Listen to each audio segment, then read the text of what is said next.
दिन यूं ही निकल रहे थे। आदित्य और आरना पहले की तरह ही रोज मिलते और ढेर सारी बातें करते। उनकी सुबह फोन पर गुड मॉर्निंग से और देर रात घंटों बात कर निकलती थी। फिर भी न जाने क्यों उन दोनों को चैन नहीं मिलता जब तक वो रोज एक दूसरे को देख ना लें। उनका प्यार एक दूसरे के लिए दिन ब दिन बढ़ता ही जा रहा था। वो दोनों एक दूसरे को इतनी अच्छी तरह समझने लगे थे कि बिना बोले ही एक दूसरे की भावनाओं को समझ जाते थे। अगला क्या बोलने वाला है। शादी की सभी तैयारियां भी दोनों एक दूसरे की पसंद के हिसाब से कर रहे थे, चाहे वो कपड़े हो, ज्वेलरी हो या जो भी। आरना हर चीज आदित्य की पसंद के हिसाब से ही खरीद रही थी। वहीं आदित्य ने भी हर चीज आरना के मन के मुताबिक ही ली। और तो उसने अपने रूम को भी आरना की पसंद के हिसाब से ही डेकोरेट करवा लिया। उस रूम में आरना के पसंद की ही हर चीज मौजूद थी। दोनों ही बहुत खुश थे। इधर निखिल भी अपने होटल के काम में बिजी हो गया था और शिखा ने तो अपने आप को इतना व्यस्त कर लिया था कि उसके मम्मी पापा भी हैरान थे। उसे ऐसे देखकर शिखा उनकी इकलौती लड़की थी। पैसों की कभी कोई कमी नहीं थी। शिखा के पापा एक बहुत बड़ी कंपनी में मैनेजर के पद पर थे। उनकी भी अच्छी खासी इनकम थी और माँ भी एक स्कूल में प्रिंसिपल भी थी, साथ ही साथ सोशल वर्कर भी थी। तो उन दोनों ने ही शिखा को भी कभी किसी चीज या किसी बात के लिए मना नहीं किया था। शिखा का कॉलेज कंप्लीट होने के बाद उसकी इच्छा थी कि वो भी अपने मम्मी पापा की जैसे खुद के पैरों पर खड़ी रहे और वो भी अपने बलबूते पर। इसलिए उसने 4 साल पहले आदित्य की कंपनी में इंटरव्यू दिया था और जॉब के लिए सिलेक्ट भी हो गई थी। हमेशा चहकते रहने वाली शिखा कुछ दिनों से खामोश और चुप सी थी, तो उसके मम्मी पापा उसके लिए परेशान थे। उन्होंने शिखा से बात की, उससे पूछा कि बेटा कुछ परेशानी हो तो बताओ, हम सब मिलकर ठीक कर देंगे। शिखा ने बात ही बदल दी, ये कहते हुए कि अरे मम्मा पापा कोई परेशानी नहीं, बस मैं ऑफिस के कामों में बिजी हूँ ना, इसलिए आप लोगों के साथ टाइम स्पेंड नहीं कर पा रही हूँ। वो क्या है ना पापा, आदित्य सर और आरू की शादी के पहले सारा पेंडिंग वर्क कंप्लीट करना है, नहीं तो बाद में और परेशानी होगी। और मुझे वैसे भी अपनी आरू की शादी में फुल एंजॉय करना है, तो अभी कुछ दिन थोड़ा सा सब काम निपटा लूँ, फिर हंसते हुए पापा मम्मा आप भी लोग कुछ दिन आराम से बिता लो, फिर तो मैं हूँ ही आप दोनों को परेशान करने के लिए। हाँ, ये मत सोचना कि आप दोनों बच जाएंगे मेरी शैतानियों से। उसकी बात सुन उसके मम्मी पापा भी दोनों हंस देते हैं और पापा उसके सर पर हाथ रखकर, बेटा जी हम लोगों को भी तेरी शैतानियों की आदत हो गई है, तो बस तू यूं ही हंसते मुस्कुराते रहा कर। तुझे ऐसे हंसते खिलखिलाते देख कर ही तो हमारे दिल को भी सुकून मिलता है। शिखा जी पापा लव यू, ये कहते हुए वो अपने पापा को किस देती है। उसके पापा भी उसे लव यू टू बेटा जी कहते हैं, तो पास खड़ी उसकी मम्मी उससे कहती हैं सारा प्यार पापा के लिए और हमें हमारी किस वो हमको कौन देगा। कहते हुए शिखा की तरफ बड़े ही प्यार से देखती हैं। शिखा अब थोड़े शरारत के अंदाज में बोलती है, वो आपको पापा देंगे, क्यों है ना पापा। और ये कहते हुए वहाँ से भाग जाती है। उसकी बात सुन पापा हंसने लगते हैं और मम्मी शर्मा जाती हैं। फिर थोड़ा बनावटी गुस्सा होते हुए, पागल है ये लड़की, कुछ भी बोल देती है। तो शिखा के पापा उनके पास आकर प्यार से गले में हाथ डालकर उनसे कहते हैं, पागल कहाँ, सही तो कह रही है वो, आइए हम आपको किस दे देते हैं। शिखा की मम्मी ये सुन और भी शर्मा जाती हैं। फिर शिखा के पापा को धक्का देते हुए, आप भी ना शर्म नहीं आती आपको, इस उम्र में भी ऐसी हरकतें करते हुए इसके साथ आप भी बच्चा बन जाते हैं। तभी दूसरे रूम से शिखा की आवाज़ आती है, अरे आप दोनों का ये रोमांटिक सीन खत्म हो जाए तो प्लीज खाना लगा दीजिएगा।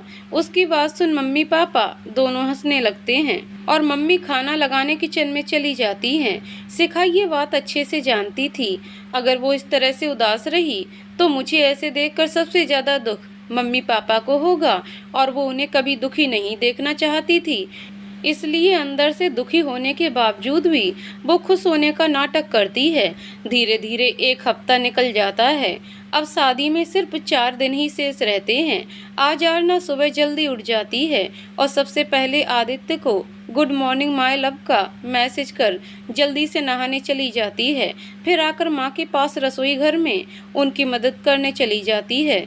आरना को आज सुबह सुबह रसोई घर में देखकर मंजू जी बड़े प्यार से उससे पूछती हैं, अरे आरना बेटा, इतनी सुबह उठ गई है आज, कुछ चाहिए है क्या बेटा? हाँ, आरना भी प्यार से मंजू जी के गले लगते हुए, माँ आज नींद जल्दी खुल गई तो सोचा आपकी कुछ मदद कर दूं। मंजू जी रहने दे बेटा, अब जाते जाते और मोह मत बड़ा मुझसे, तेरे जाने के बाद तो मुझे ही अकेले देखना है ये सब, कैसे रहूंगी तेरे बिना मैं? पर एक दिन तो तुझे जाना ही था और वो घड़ी अब आ गई। ये बात वो मन ही मन सोचते हुए बस आरना को बड़े प्यार से देखे ही जा रही थी। उनकी आंखें भर आई थीं तो आरना उनसे पूछती है, क्या हुआ माँ, आप ऐसे क्यों देख रही हैं मुझे और क्या सोचने लगी? मंजू जी धीरे से अपनी नम आंखें पोंछती हैं और आरना से बोलती हैं, कुछ नहीं बेटा, बस तुझे नज़र भर कर देख लेना चाहती हूँ। अब तू शादी कर चली जाएगी तो कैसे तुझे देख पाऊंगी? इतना सुनते ही आरना दौड़कर मंजू जी के गले लग जाती है। माँ से दूर होने का सोचते ही उसकी आंखों से आंसुओं का सैलाब टूट पड़ता है। अब तक आरना आदित्य के प्यार में इस तरह डूबी थी कि उसे इस बात का होश भी ना था कि अब उसे माँ और आयन से दूर होना पड़ेगा। वो रोए जा रही थी। मंजू जी भी अब अपने आंसू संभाल नहीं पा रही थी। दोनों ही एक दूसरे के गले लगे हुए अविरल रोए जा रही थी। जब रोते रोते आरना हिचकने लगी तो मंजू जी बड़े प्यार से उसके सर को सहलाते हुए कहती हैं, बस कर बेटा, चुप हो जा, तू इस तरह रोएगी तो मैं कैसे रह पाऊंगी तेरे बिना? पर आरना उनसे रोते हुए कहती है, नहीं माँ, मैं आपसे दूर नहीं जाऊंगी, मुझे नहीं करनी कोई शादी वादी, मैं आपको छोड़कर कहीं नहीं जाऊंगी माँ। ये कहते हुए वो और भी ज्यादा सिसकने लगती है तो मंजू जी उससे कहती हैं, धत पागल, ऐसा कोई करता है क्या? ऐसा नहीं करते बेटा। और फिर बड़े प्यार से उसे चुप कराते हुए उसके आंसू पोंछती हैं और उसे समझाती हैं, बेटा ये तो दुनिया की रीत है, हर बेटी को एक दिन विदा होना ही पड़ता है। माँ का आंचल छोड़कर ससुराल की चुनर ओढ़ना पड़ता है। और फिर तेरा ससुराल तो कितना अच्छा है, सब लोग वहाँ कितने अच्छे हैं, बस तू भी उन सभी का बहुत ख्याल रखना, सबको मान देना बेटा, बड़ों का सम्मान करना, खास तौर पर सविता बहन का। वो दिल की बहुत अच्छी और सुलझी हुई महिला हैं, उनका दिल कभी मत दुखाना बेटा, उनकी हर बात मानना। और तभी पीछे से आवाज आती है और उनके रोज पैर दबाना, मालिश करना, डांट दें तो चुपचाप सुन लेना, बहस मत करना, जीजू का भी ख्याल रखना, वगैरह वगैरह टाइप ना माँ। आवाज़ सुन मंजू जी और आरना पलट कर देखती हैं तो आयन बंद आंख करे रसोई घर के दरवाजे पर सिर टिकाए खड़ा था और माँ की तरफ देख बोल रहा था। उसकी बातें सुन उन दोनों को हंसी आ जाती है। आयन उनके हंसने की आवाज़ सुन आंख खोलते हुए उनके पास आता है और मंजू जी से बोलता है, क्या माँ, आप भी ना सुबह सुबह से दीदी को प्रवचन दे रही हैं? मंजू जी ये बात सुनकर उसके कान पकड़ते हुए, क्या कहा तूने? प्रवचन? मैं प्रवचन दे रही हूँ और अभी तू क्या कर रहा था? मेरी नकल उतार कर। अब बोल। आयन अपना कान पकड़े, आह आह माँ, आउच, अरे कान तो छोड़ो माँ, प्लीज कान तो छोड़ो माँ, तब ना कुछ बोलूँ। मंजू जी उसका कान छोड़ देती हैं।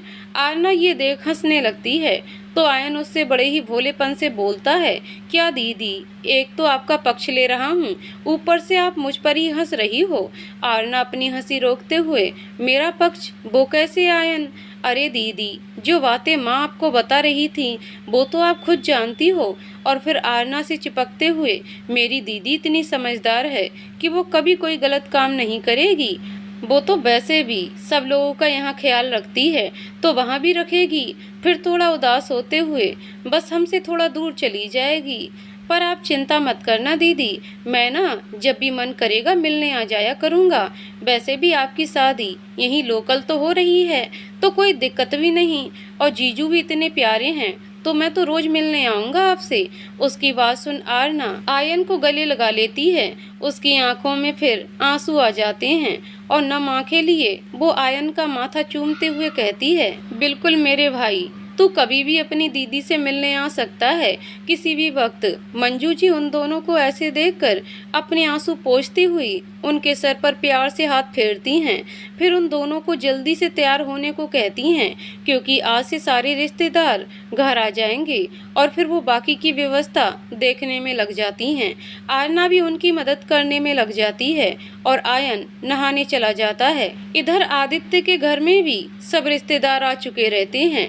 रजनीश जी, राधिका जी भी 2-4 रोज पहले ही आए थे और शादी की तैयारियों में सविता जी की मदद कर रहे थे।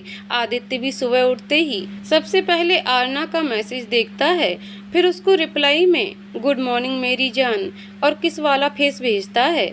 आज उसे सविता जी से कुछ जरूरी बात कहनी थी। उसने बहुत सोच विचार कर एक निर्णय लिया था जिसे वो सबको बताना चाहता था, इसलिए वो जल्दी से नहाकर तैयार होकर नीचे आ जाता है। वहाँ वो सविता जी, रजनीश जी और राधिका जी को एक कमरे में बुलाता है और उन सबको आराम से बैठाते हुए अपनी बात बताता है। तो वहाँ पहले तो खामोशी छा जाती है। सब सोचने लगते हैं कि आदित्य ये क्या करना चाहता है, पर फिर रजनीश जी मुस्कुराते हुए उठकर आदित्य को गले लगा लेते हैं और उसकी पीठ थपथपाते हुए कहते हैं, शाबाश बेटा, हम सब तुम्हारे इस निर्णय में तुम्हारे साथ हैं बेटा जी। उनकी आंखों में आज खुशी के आंसू आ जाते हैं। वो नम आंखों से उससे कहते हैं, आदित्य बेटा, आज भाई साहब होते तो उनका सीना भी गर्व से चौड़ा हो जाता। तभी सविता जी और राधिका जी भी उनके पास आती हैं और आदित्य के सर पर हाथ रखकर कहती हैं, हम सब बहुत खुश हैं बेटा तेरे निर्णय से और हम सब साथ भी हैं तेरे। आदित्य भी अब बहुत खुश हो जाता है कि सबको उसकी बात पसंद आई। वो सबके पैर छूकर आशीर्वाद लेता है और फिर ऑफिस के लिए निकल जाता है, क्योंकि कल से शादी की रस्में शुरू हो जाएंगी तो ऑफिस भी बंद रहेगा। तो आज सब काम निपटाना था उसे।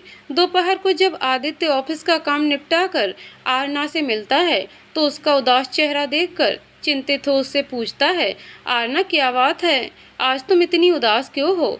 मेरा गुलाब आज मुरझाया हुआ सा क्यों दिख रहा है? पर आरना बात बदलते हुए दूसरी बात करने लगती है तो आदित्य उसके पास बैठते हुए उसका चेहरा अपने हाथों में लेकर कहता है, आरू बात मत बदलो, पहले ये बताओ कि वो क्या बात है जिसने मेरी जान के चेहरे की मुस्कानी छीन ली है। मेरे लिए सबसे पहले वो बात जानना जरूरी है। आदित्य के इतने प्यार से पूछने पर आरना कुछ पल उसकी तरफ देखती है, पर आंखों में आंसू आ जाने से वो अपनी नजरें झुका लेती है, जिससे आंसू उसके गालों पर आ जाते हैं। आदित्य उसके बिना कुछ बोले ही सब समझ जाता है और बड़े ही प्यार से उसके आंसू पोंछते हुए कहता है, माँ और आयन के बारे में सोचकर दुखी हो ना। आरना आंखों में हैरानी के भाव लिए आदित्य की तरफ देख धीरे से हाँ में सर हिलाती है और सिर्फ इतना ही कह पाती है, पर आपको कैसे? उसके पहले ही आदित्य उसकी बात काटते हुए कहता है, आरना मैं तुमसे सिर्फ प्यार ही नहीं किया है, तुमको समझा भी है। मैं तुम्हें तुमसे ज़्यादा अच्छे से जानता हूँ। तुम चाह कर भी मुझसे कोई बात छुपा नहीं सकती हो। मैं तुम्हारी धड़कनें पहचानता हूँ। फिर हंसते हुए तुम ये कह सकती हो कि मैंने तुमको तुमसे ही चुरा लिया है। उसकी बात सुन आरना को भी हंसी आ जाती है और वो धीरे से आदित्य से कहती है, चोर तो आप हो ही, मेरा सब कुछ तो चुरा लिया आपने, मेरी नींद, मेरा चैन, मेरा दिल, मेरी धड़कन, सब कुछ। और तो और अब देखो मेरी सोच भी आपने चुरा ली। मैं क्या सोचती हूँ वो भी आपको पता, चोर कहीं के। उसकी बात सुन आदित्य बड़ी अदा से कहता है, कहीं के नहीं, तुम्हारे दिल का चोर। उसे इस तरह अदा से सर झुकाते हुए कहता देखकर आरना को जोर से हंसी आ जाती है तो आदित्य भी हंसने लगता है। फिर हंसते हुए आरना से कहता है, बस यूं ही हंसते मुस्कुराते रहा करो मेरी जान, बाकी सब मैं संभाल लूँगा। तुम बिल्कुल भी किसी भी बात की चिंता मत करना, और माँ और आयन की तो बिल्कुल भी नहीं, मैं हूँ ना, सब देख लूँगा। तुम्हें मुझ पर भरोसा है ना? ये कहते हुए वो आरना की तरफ देखता है तो वो हाँ में सिर हिला देती है। आदित्य उससे कहता है, तो बस फिर अब कोई टेंशन नहीं, और आज के बाद ये गुलाब से चेहरा उतरा हुआ नहीं दिखना चाहिए मुझे। प्रॉमिस करो तुम। आरना उसे प्रॉमिस करते हुए उसके गले लग जाती है। आदित्य भी उसे गले लगाते हुए कहता है, बस कुछ दिन की बात है जान, फिर तुम हमेशा के लिए मेरी हो जाओगी। उसकी बात सुन आरना को कुछ ध्यान आता है और वो उससे अलग होते हुए कहती है, आदि एक बात बताना तो भूल गए थे हम, कल से शादी की सारी रस्में शुरू हो जाएंगी, तो अब हम आपसे बाहर मिल नहीं पाएंगे। माँ ने घर से बाहर जाने के लिए मना किया है शादी तक। आज ही बड़ी मुश्किल से आई हूँ, घर में सब मेहमान आ चुके हैं। आदित्य उसकी बात सुन शरारत से मुस्कुराते हुए कहता है, उसकी तुम चिंता मत करो। और किसने कहा कि हम मिलेंगे नहीं? देखो तुमने प्रॉमिस किया था कि तुम रोज मिलोगी मुझसे। आदित्य की बात खत्म भी नहीं हुई थी कि आरना बोलती है, पर आदि माँ ने। आदित्य उसकी बात काटते हुए अभी भी शरारती मुस्कान लिए कहता है, मेरी जान, माँ ने तुम्हें बाहर जाने आने से मना किया है, पर मुझे तो तुमसे मिलने से कोई रोक टोक नहीं है ना, तो मैं तो मिलूंगा तुमसे। वो चाहे भले ही हमें छुप कर मिलना पड़े, पर मैं एक दिन भी तुम्हारा चेहरा देखे बिना नहीं रहूंगा। हाँ, तुम मुझे अभी अपना पागल प्रेमी समझ सकती हो, क्योंकि शादी के बाद तो पागलपति हो जाऊंगा। ये कहकर वो हंसने लगता है। उसकी बात सुन आरना भी हंसने लगती है और कहती है, आप सचमुच में पागल ही हैं। वैसे एक बात बोल देती हूँ आपको आदि, हम माँ की डांट भी नहीं खाने वाले, तो हम आपकी कोई हेल्प नहीं करेंगे मिलने में। अब आपका आप जाने। तो आदित्य बुरा सा मुंह बनाते हुए उससे कहता है, जी हुजूर, आप कोई हेल्प मत करना। वैसे भी तुमसे मैं कोई उम्मीद भी नहीं कर सकता कि कोई हेल्प करोगी तुम। बस इतना कर देना कि जब बुलाऊं तो आ जाना बस। आरना थोड़ा सोचने वाली स्टाइल में भाव खाते हुए, हम अब इतना तो हम आपकी बात मान ही सकते हैं, वो कहकर हंसने लगती है। और उसे ऐसे करते देख आदित्य भी हंस देता है। दोनों थोड़ी देर और बात करते हैं, फिर एक दूसरे को हक करते हुए बाय बोलकर अपने अपने घर चले जाते हैं। आरना आदित्य से मिलकर जब घर आती है तो घर में इतने सारे लोगों को देखकर घबरा जाती है। फिर जब मंजू जी उसे सबसे मिलवाती हैं तो वो सबसे मुस्कुराकर बात करने लगती है। तभी पीछे से किसी लड़की की आवाज़ आती है। वो उसकी आंखें बंद कर कहती है, पहचानो तो कौन हूँ मैं। पहले तो आरना सोच में पड़ जाती है कि कौन हो सकती है ये लड़की, पर जब एक बहुत ही अलग सी परफ्यूम की महक अपने आसपास महसूस करती है तो तुरंत चहकते हुए कहती है, मीरू दीदी। ये मीरा थी, आरना की बुआ की लड़की, जिसे आरना सबसे ज़्यादा चाहती थी और उसे प्यार से मीरू दीदी बुलाती थी। मीरा भी उसे प्यार से आरू बुलाती थी। मीरा उसकी आंखों से हाथ हटा उसके सामने आ जाती है तो आरना खुशी से उसके गले लग जाती है। फिर उनसे अलग होते हुए उनकी 4 साल की बेटी माही और सोमिल जीजा जी के बारे में पूछती है तो मीरा इधर उधर देखते हुए कहती है कि अभी तो यहीं थे दोनों, पता नहीं अब कहाँ चले गए। तभी आरना की आंखों को माही अपने छोटे छोटे हाथों से बंद करती हुई बड़ी प्यारी सी मीठी सी आवाज़ में बोलती है, बोलो बोलो कौन हूँ मैं। आरना जानबूझकर अनजान बनते हुए, आप, हम तो नहीं पहचान पाए आपको, हम कौन है। उसकी बात सुन छोटी सी माही अपना मुंह फुलाते हुए, क्या आलू मौसी, आपने मुझे क्यों नहीं पहचाना। उसे ऐसा करते देख सब हंसने लगते हैं तो माही और गुस्सा हो जाती है और अपने पापा की गोद से उतरकर पास पड़ी कुर्सी के दूसरी तरफ मुंह कर बैठ जाती है। माही अपनी तोतली आवाज में बोलती है, वो राको लाही बोलती है अभी। आरना उसके पास जाकर बड़े ही प्यार से उसे अपनी गोद में उठाती है और उसके गाल में किस्सी देते हुए कहती है, अरे हम तो मजाक कर रहे थे, हम भला अपनी माही को कैसे ना पहचानते। ये सुन माही अपनी आंखें बड़ी बड़ी कर आरना से कहती है, सच्ची मासी, आप हमें पहचान गई थी। तो आरना उसकी नाक से अपनी नाक रगड़ते हुए कहती है, मुच्ची मेरी गुड़िया। दोनों को ऐसे देख सब हंस पड़ते हैं। सब लोग थोड़ी देर बात करते हैं, फिर रात का खाना खाकर सोने चले जाते हैं। मीरा से थोड़ी देर बात कर आरना भी अपने रूम में आ जाती है और आदित्य के फ़ोन का इंतज़ार करने लगती है। थोड़ी देर बाद ही आदित्य का फ़ोन आता है तो वो उससे बातों में इतनी मशगूल हो जाती है कि उसे टाइम का पता ही नहीं चलता। रात को आदित्य से बात करते करते कब 3 बज गए उसे पता ही ना चला। घर में इतने सारे मेहमान आए थे तो आयन उसी के रूम में सोया था और जब रात को सोते हुए आरना की आवाज़ से उसे डिस्टर्ब होने लगा तब वो झुंझला उठा और नींद में ही उबासी लेते हुए आरना से बोला, ओफो दीदी, सोने दो ना, अब बस भी करो। और कितनी बातें करोगी आप जीजू से? और फिर से बिस्तर पर लेटते हुए, बाकी बातें शादी के बाद कर लेना, कौन सा भागे जा रहे हैं जीजू, अब सोने दो मुझे भी और उन्हें भी, और खुद भी सो जाओ दीदी। ये कहते हुए वो सो जाता है। उसकी बात सुन आरना हंसने लगती है और आयन को धीरे से चपत लगाते हुए कहती है, चुप बदमाश, शांति से सो जा तू। तो आयन उससे आंख बंद किए ही बोलता है, आप शांति से सोने दो तब ना, कब से खुसर फुसर बात करके डिस्टर्ब कर रही हो मुझे। आरना उसकी बात सुन जैसे ही कुछ कहने को करती है, फोन के दूसरी तरफ से आदित्य, जो आरना और आयन की सब बातें सुन चुका रहता है, वो भी हंसते हुए आरना से कहता है, चलो आरू, उसे सोने देते हैं, हमारी वजह से वैसे भी उसकी नींद खराब हो रही है और रात भी काफ़ी हो चुकी है, तो हम कल बात करेंगे, अब तुम भी सो जाओ। वैसे भी तुम्हारा पीछा इतनी जल्दी तो मैं छोड़ने वाला नहीं, सो तुम सो जाओ, तो मैं आ रहा हूँ सपने में भी। आदित्य की बात सुन आरना भी हंसने लगती है और उसे गुड नाइट डियर बोलती है, तो आदित्य भी उसको गुड नाइट माय लव कहता है।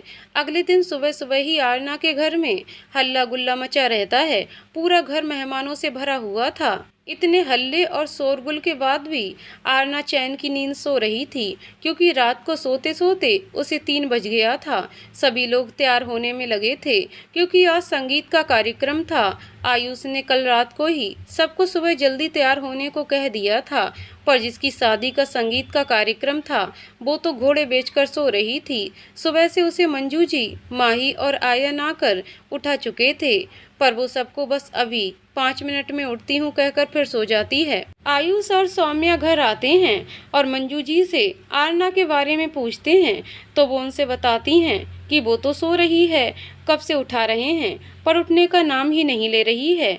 अब तुम ही लोग जाकर उठाओ उसे, मुझे तो इस लड़की का कुछ समझ ही नहीं आता। पहले तो अच्छी भली थी, अब जैसे जैसे इनकी शादी का दिन नज़दीक आता जा रहा है, इसकी हरकतें ही अलग होती जा रही हैं। ये कहते हुए वो दूसरे काम में लग जाती है और आयुष और सौम्या उनकी बात सुन हंसने लगते हैं। दोनों आरना के रूम में आते हैं तो उसे सोते देख आयुष को शरारत सूझती है और वो सौम्या को चुप रहने का इशारा कर धीरे से आरना के पास जाता है और उसके कान में जोर से मोटी चिल्लाता है।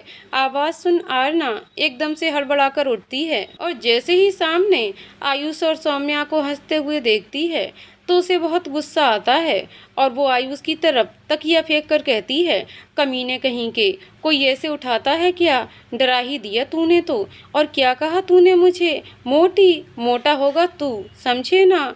उसकी बात सुन आयुष उसे जीभ से और भी चिढ़ाता हुआ कहता है, उठ जा मोटी, अब कुंभकर्ण की तरह सोएगी तो ऐसे ही तो उठाना पड़ेगा तुझे।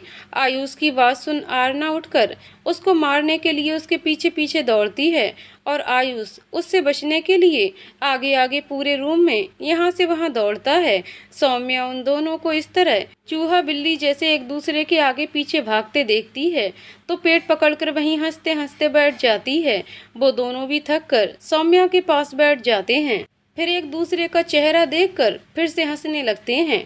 फिर आयुष उसे जल्दी से तैयार होने को कहता है, क्योंकि सभी को उसने होटल सिटी पार्क में पहुंचने के लिए पहले ही कह दिया था। आयुष ने आरना की शादी के लिए होटल सिटी पार्क बुक किया था, जहां से सभी कार्यक्रम होने वाले थे। अब तक शिखा भी उन तीनों के पास आ जाती है तो आयुष उन तीनों को जल्दी से रेडी होने का कहकर बाहर आ जाता है तो देखता है मंजू जी किसी बात को लेकर परेशान दिख रही हैं। वह उनके पास जाता है और बड़े ही प्यार से उनसे पूछता है तो मंजू जी उसे थोड़ा परेशान होते हुए सारा सामान होटल भिजवाने की बात कहती हैं। आयुष उन्हें बिल्कुल भी चिंता न करने का कहता है और कुछ लोगों को बाहर से बुलाकर सारा सामान होटल ले जाने को कहता है और उन्हें भी जल्दी से तैयार होने को कहता है, जिससे समय से सब वहां पहुंच जाएं। थोड़ी देर बाद आयुष सबको लेकर होटल सिटी पार्क पहुंचता है। वहां एक बहुत बड़े से हॉल में संगीत के प्रोग्राम की सारी व्यवस्था की गई थी। सभी मेहमान आ चुके थे। आज सभी लड़कियां बहुत प्यारी लग रही थीं। आरना तो इतनी प्यारी लग रही थी, सबकी निगाहें बार बार उस पर ही ठहरी जा रही थीं। माही तो उसके पास बार बार आकर उसे किस दे जाती। माही की ये हरकत देख सब मुस्कुराने लगते हैं। कुछ देर बाद वहां आदित्य भी अपनी पूरी फैमिली, दोस्तों और गेस्ट के साथ पहुंच जाता है। आयुष, आयन और सोमिल जीजा जी सबका होटल के मेन गेट पर ही वेलकम करते हैं। सब अंदर आते हैं तो एक बार फिर उन सभी का स्वागत मंजू जी, मीरा और कुछ लेडीज करती हैं और उन सभी को स्टेज के सामने सबसे आगे लगे हुए बड़े बड़े सोफे पर बिठाते हैं। आदित्य जैसे ही पास के सोफे में बैठी आरना को देखता है तो उसका मुंह खुला का खुला रह जाता है। आज आरना इतनी सुंदर दिख रही थी कि वो अपनी पलकें झपकाना भी भूल गया था। तभी निखिल उसका मुंह बंद करते हुए कहता है, साले मुंह तो बंद कर ले। जब भी आरना को देखता है मुंह खोलकर खड़ा हो जाता है। वैसे सच में आज अपनी आरना बड़ी प्यारी लग रही है। निखिल ने अपनी आरना शब्द को थोड़ा जोर देते हुए कहा था, जिससे आदित्य चिढ़कर उसकी तरफ देख जैसे ही कुछ बोलने को होता है उसे देख खुद ही हंसे बिना नहीं रहता, क्योंकि इस बार निखिल अपना मुंह खोलकर खड़ा था और उसकी निगाहें शिखा पर थीं। आज शिखा भी बला की खूबसूरत लग रही थी। वैसे तो आज वहां मौजूद सारी लड़कियां ही बहुत सुंदर लग रही थीं, पर आरना और शिखा कुछ ज्यादा ही खूबसूरत लग रही थीं। और ये सब सौम्या का प्लान ही था। इस बार आदित्य निखिल का मुंह बंद कर उसे छेड़ते हुए कहता है, साले अब तेरा मुंह क्यों खुला है? बंद कर ले वरना मच्छर घुस जाएगा। उसकी बात सुन पास खड़े हुए अमर और मोहित हंसने लगते हैं तो निखिल थोड़ा झेप जाता है। रिया, खुशी और मेघा आरना से मिलने उसके पास चले जाते हैं। आरना उन सबसे मिलकर सविता जी के पास आती है और सविता जी उसके बगल में खड़ी राधिका जी के पैर छूकर आशीर्वाद लेती हैं। सविता जी उसे गले लगा लेती हैं, फिर अपनी आंखों के कोरों से काजल निकालते हुए आरना के कान के पीछे लगाते हुए कहती हैं, मेरी बच्ची को किसी की नज़र ना लग जाए, बड़ी ही प्यारी लग रही है। फिर थोड़ी देर उससे बात कर वहीं सोफे पर सब बैठ जाते हैं। बाकी सभी भी बैठ जाते हैं। आदित्य ने अमित और दिव्या को भी अपने संगीत के कार्यक्रम में बुलाया था। वो दोनों भी इतने दिन बाद आरना से मिलकर बहुत खुश होते हैं। तभी सोमिल जीजा जी स्टेज पर आकर बोलते हैं, attention please ladies and gentleman, आप सभी अब दिल थाम के बैठ जाएं, क्योंकि आप सभी जिन ब्यूटीफुल कपल्स के संगीत फंक्शन में आए हैं हम उसकी शुरुआत करते हैं, वो भी इस फंक्शन की सबसे खूबसूरत जोड़ी के साथ। कहते हुए सोमिल जीजा जी नीचे आ जाते हैं। सब लोगों का ध्यान इस वक्त स्टेज पर ही होता है। तभी आदित्य उठता है और आरना के पास जाकर अपना हाथ बढ़ाता है तो आरना उसे हैरानी से देखने लगती है। तो आदित्य अपनी पलकें झुका उसे इशारा करता है, जिससे आरना मुस्कुराते हुए उसके साथ स्टेज पर आ जाती है। सब लोग उन्हें देखकर जोर जोर से तालियां बजाने लगते हैं। एक रोमांटिक गाना शुरू होता है और आदित्य और आरना उस गाने पर डांस करने लगते हैं।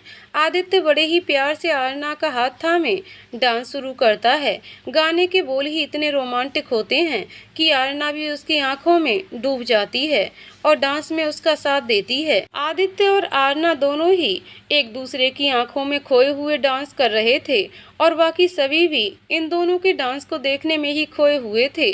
सबकी नज़र बस आदित्य और आरना पर ही टिकी थी।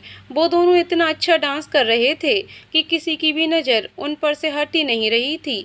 गाना खत्म होते ही दोनों सामने देखते हैं तो सभी लोग जोर जोर से तालियां बजाने लगते हैं। निखिल, अमर, मोहित तो जोर जोर से सीटियां बजाने लगते हैं।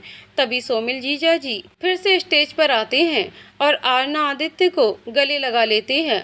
आदित्य और आरना स्टेज से उतरकर सामने सोफे पर एक दूसरे के साथ बैठ जाते हैं। सोमिल जीजा जी फिर अगली परफॉर्मेंस के लिए आयुष और सौम्या का नाम लेते हुए उन्हें स्टेज पर बुलाते हैं। आयुष और सौम्या भी बहुत शानदार डांस परफॉर्म्स करते हैं, जिसे देखकर सब लोग और भी उत्साहित हो जाते हैं और तालियां व सीटियों की आवाज़ चारों ओर सुनाई देने लगती है। फिर बारी बारी से सब स्टेज पर डांस करते हैं। अमर, खुशी, अमित, दिव्या, मेघा, मोहित और सोमिल मीरा के कपल्स डांस के बाद आयन अपने दोस्तों के साथ एक मस्ती भरा डांस करता है, जिसे देख सब लोग हंसते हंसते लोटपोट हो जाते हैं। फिर एक प्यारी सी परफॉर्मेंस हमारी छोटी सी माही देती है, जिसके डांस की क्यूट सी हरकतें देख सभी गदगद हो उठते हैं। माही अपना डांस खत्म होते ही आरना के पास दौड़कर आ जाती है और उसकी गोद में बैठते हुए अपने हाथों को गोल गोल मटकाते हुए पूछती है, आरू मासी कैसा लगा आप तो मेरा डांस।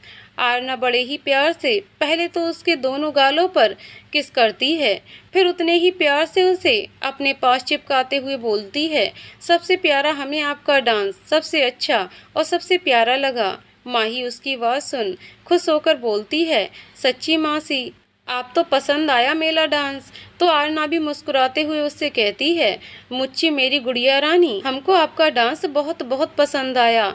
ये सुन माही खुशी से ताली बजाने लगती है, तो वहाँ आसपास बैठे सभी लोग उसकी हरकत देख मुस्कुराने लगते हैं। तभी आदित्य आरना से कहता है, आरना मुझे नहीं मिलवाओगी अपनी गुड़िया रानी से।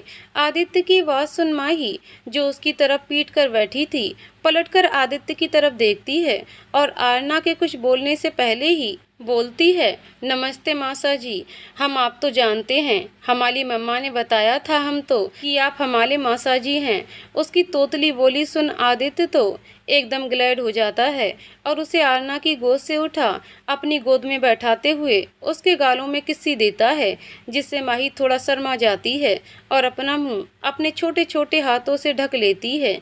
उसकी इस हरकत पर तो सभी हंसने लगते हैं।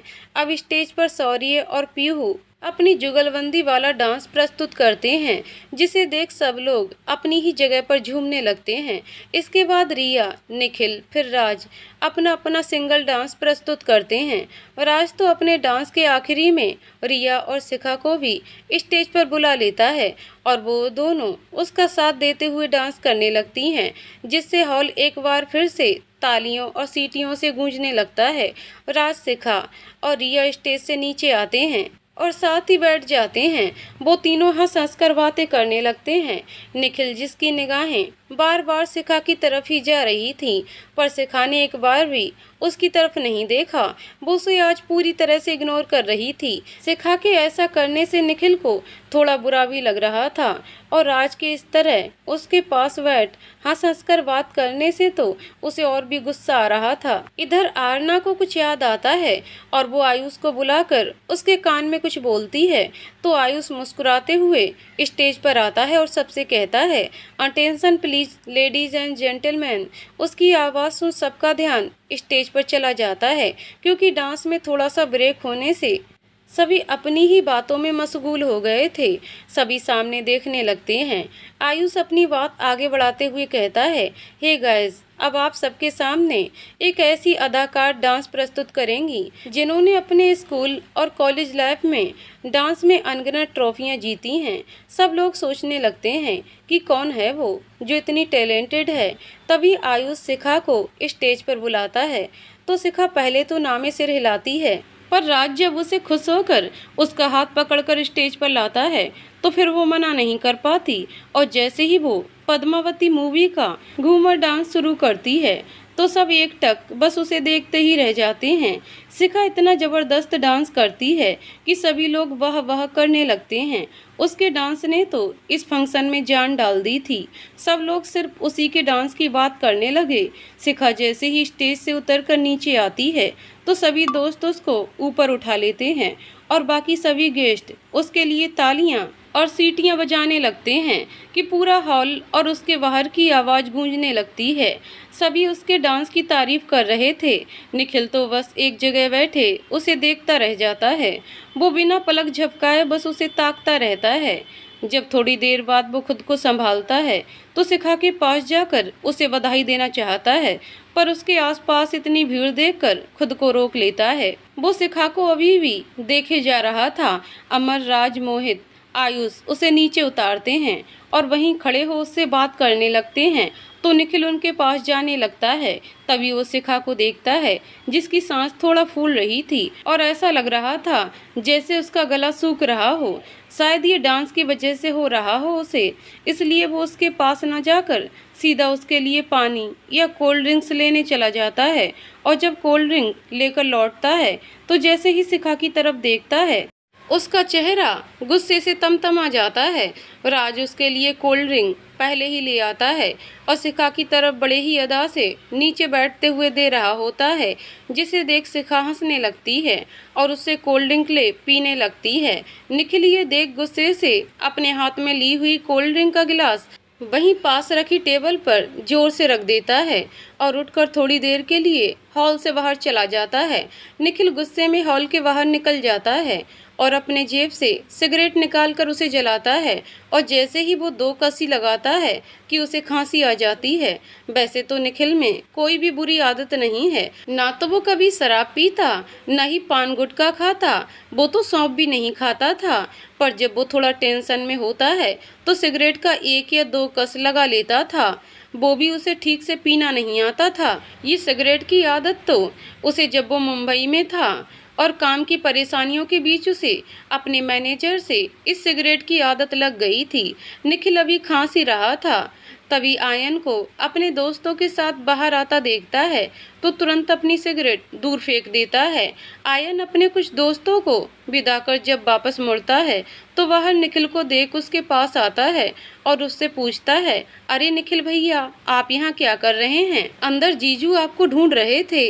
आयन के मुंह से जीजाजी सुन कुछ देर तो निखिल असमंजस में सोचने लगता है कि कौन जीजू। फिर जैसे ही उसे ध्यान आता है कि अरे ये तो आदित्य को जीजू बोल रहा है, तो खुद को एक चपत लगाते हुए आयन के साथ अंदर आ जाता है और अंदर आकर वो सबसे पहले सामने सोफे की तरफ देखता है जहाँ पहले शिखा बाकी सबके साथ बैठी थी, पर अब वहाँ उनमें से कोई नहीं था। तभी आयन उसको अपने हाथ से एक तरफ इशारा कर बताता है कि निखिल भैया, बाकी सब वहाँ आपका इंतजार कर रहे हैं। निखिल उस तरफ देखता है तो बाकी सभी दोस्त एक बड़ी टेबल के आसपास बैठे खाना खाने के लिए बैठे थे। अब तक सौम्या की नज़र उस पर पड़ती है तो वो निखिल की तरफ हाथ से इशारा करके उसे अपने पास बुलाती है। निखिल जैसे ही वहाँ पहुँचता है तो देखता है कि सभी कुर्सियां भरी रहती हैं, सिर्फ शिखा और रिया के बीच वाली कुर्सी खाली है जो पहले से ही सौम्या ने उसके लिए बचा कर रखी थी। निखिल जैसे ही वहां खुश होकर बैठने जाता है उसके पहले ही कहीं से राज आकर उस कुर्सी पर बैठ जाता है। निखिल ये देख गुस्से से अपने दांत पीसने लगता है। आदित्य ये देख लेता है तो किसी से बोलकर अपने ही बगल में एक कुर्सी और लगवा देता है और निखिल को अपने पास बुलाकर बैठा लेता है। अब वो ठीक शिखा के सामने बैठा होता है जिससे उसका गुस्सा थोड़ा सा कम हो जाता है। सब खाना खाने लगते हैं। शिखा निखिल को अपने सामने बैठते देखती है तो खुद को असहज महसूस करने लगती है। वो जल्दी से खाना खाकर वहाँ से उठकर जाने लगती है। तभी राज उसके कान में कुछ कहता है जिसे सुन वह हंसने लगती है। निखिल को राज का इस तरह शिखा के पास बैठना बिल्कुल भी अच्छा नहीं लग रहा था, पर वो कर भी क्या सकता था सिवाय मन ही मन कुड़ने के। पर जैसे ही उसकी नज़र हंसती हुई शिखा पर जाती है उसका मन खुश हो जाता है और वो उसे बिना पलक झपकाए देखने लगता है। वहाँ कुछ निगाहें सिर्फ निखिल और शिखा को ही देख रही थीं जो आयुष, सौम्या, आदित्य और आरना की होती हैं। सब एक दूसरे को देख मुस्कुराने लगते हैं और सौम्या को अंगूठे से इशारा करते हैं जो इस बात को जाहिर करता है कि उसका प्लान सही जा रहा है। सौम्या उन सबको एक प्यारी सी स्माइल देती है।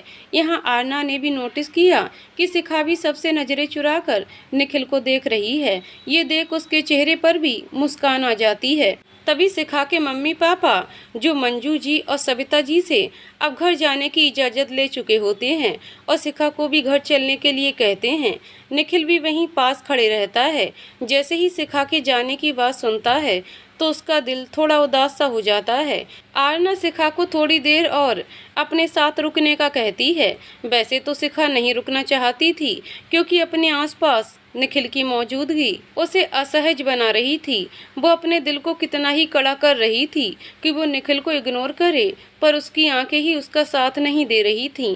वो चुपचाप सबसे नजरें चुराकर उसकी तरफ देख ही लेती थी, और उस वक्त उसके दिल में एक अजीब सा सुकून मिलता था।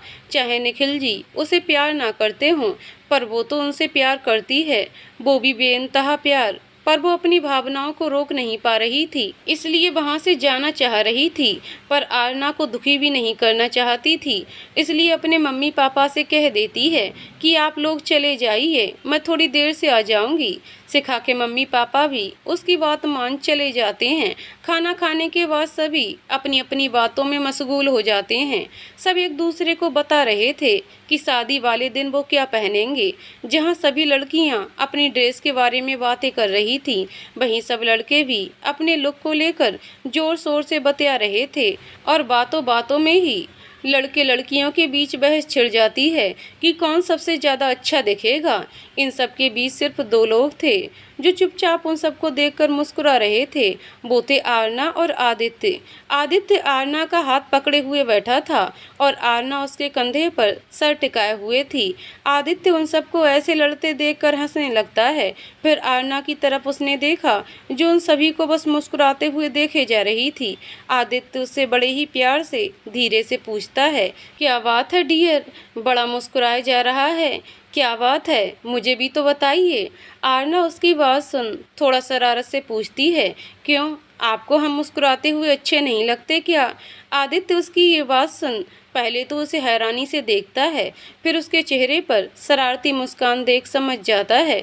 वो उसके चेहरे को अपने दोनों हाथों से पकड़ उसके माथे पर किस करते हुए कहता है, मेरी जान, आप तो हमें मुस्कुराते हुए क्या, गुस्से में भी बहुत बहुत बहुत प्यारी लगती हैं। पर अभी जो आपके चेहरे पर मुस्कान थी, वो कुछ और ही कह रही थी, जो मैं समझ नहीं पाया। उसकी बात सुन आरना पहले तो शर्मा जाती है, फिर अपनी मुस्कुराहट का राज बताते हुए कहती है, आदि आप ध्यान से हमारे आसपास इन सभी को देखो, यहाँ मुझे चारों तरफ बस प्यार ही प्यार दिखाई दे रहा है। आदित्य अपने आसपास सभी दोस्तों को देखने लगता है तो हैरान रह जाता है। जो अभी लड़ रहे थे वो अभी एक दूसरे से बड़े ही प्यार से बात कर रहे थे। आयुष और सौम्या एक दूसरे की आंखों में खोए हुए थे। अमर खुशी एक दूसरे का हाथ थामे अपनी ही बातों में मशगूल थे। मेघा, मोहित, राज, शिखा और रिया अलग ही बतिया रहे थे। निखिल जो अभी भी शिखा को ही देखे जा रहा था। सोमिल जीजा जी भी मीरा दीदी को बात करते हुए छेड़ रहे थे, और मीरा दीदी उनकी बातों पर कभी गुस्से से उनको आंखें दिखाती तो कभी प्यार से उनको देखने लगती। और जब उसकी नज़र अमित और दिव्या पर जाती है तो वो हैरानी से उन्हें देखते हुए कहता है, ये दोनों भी।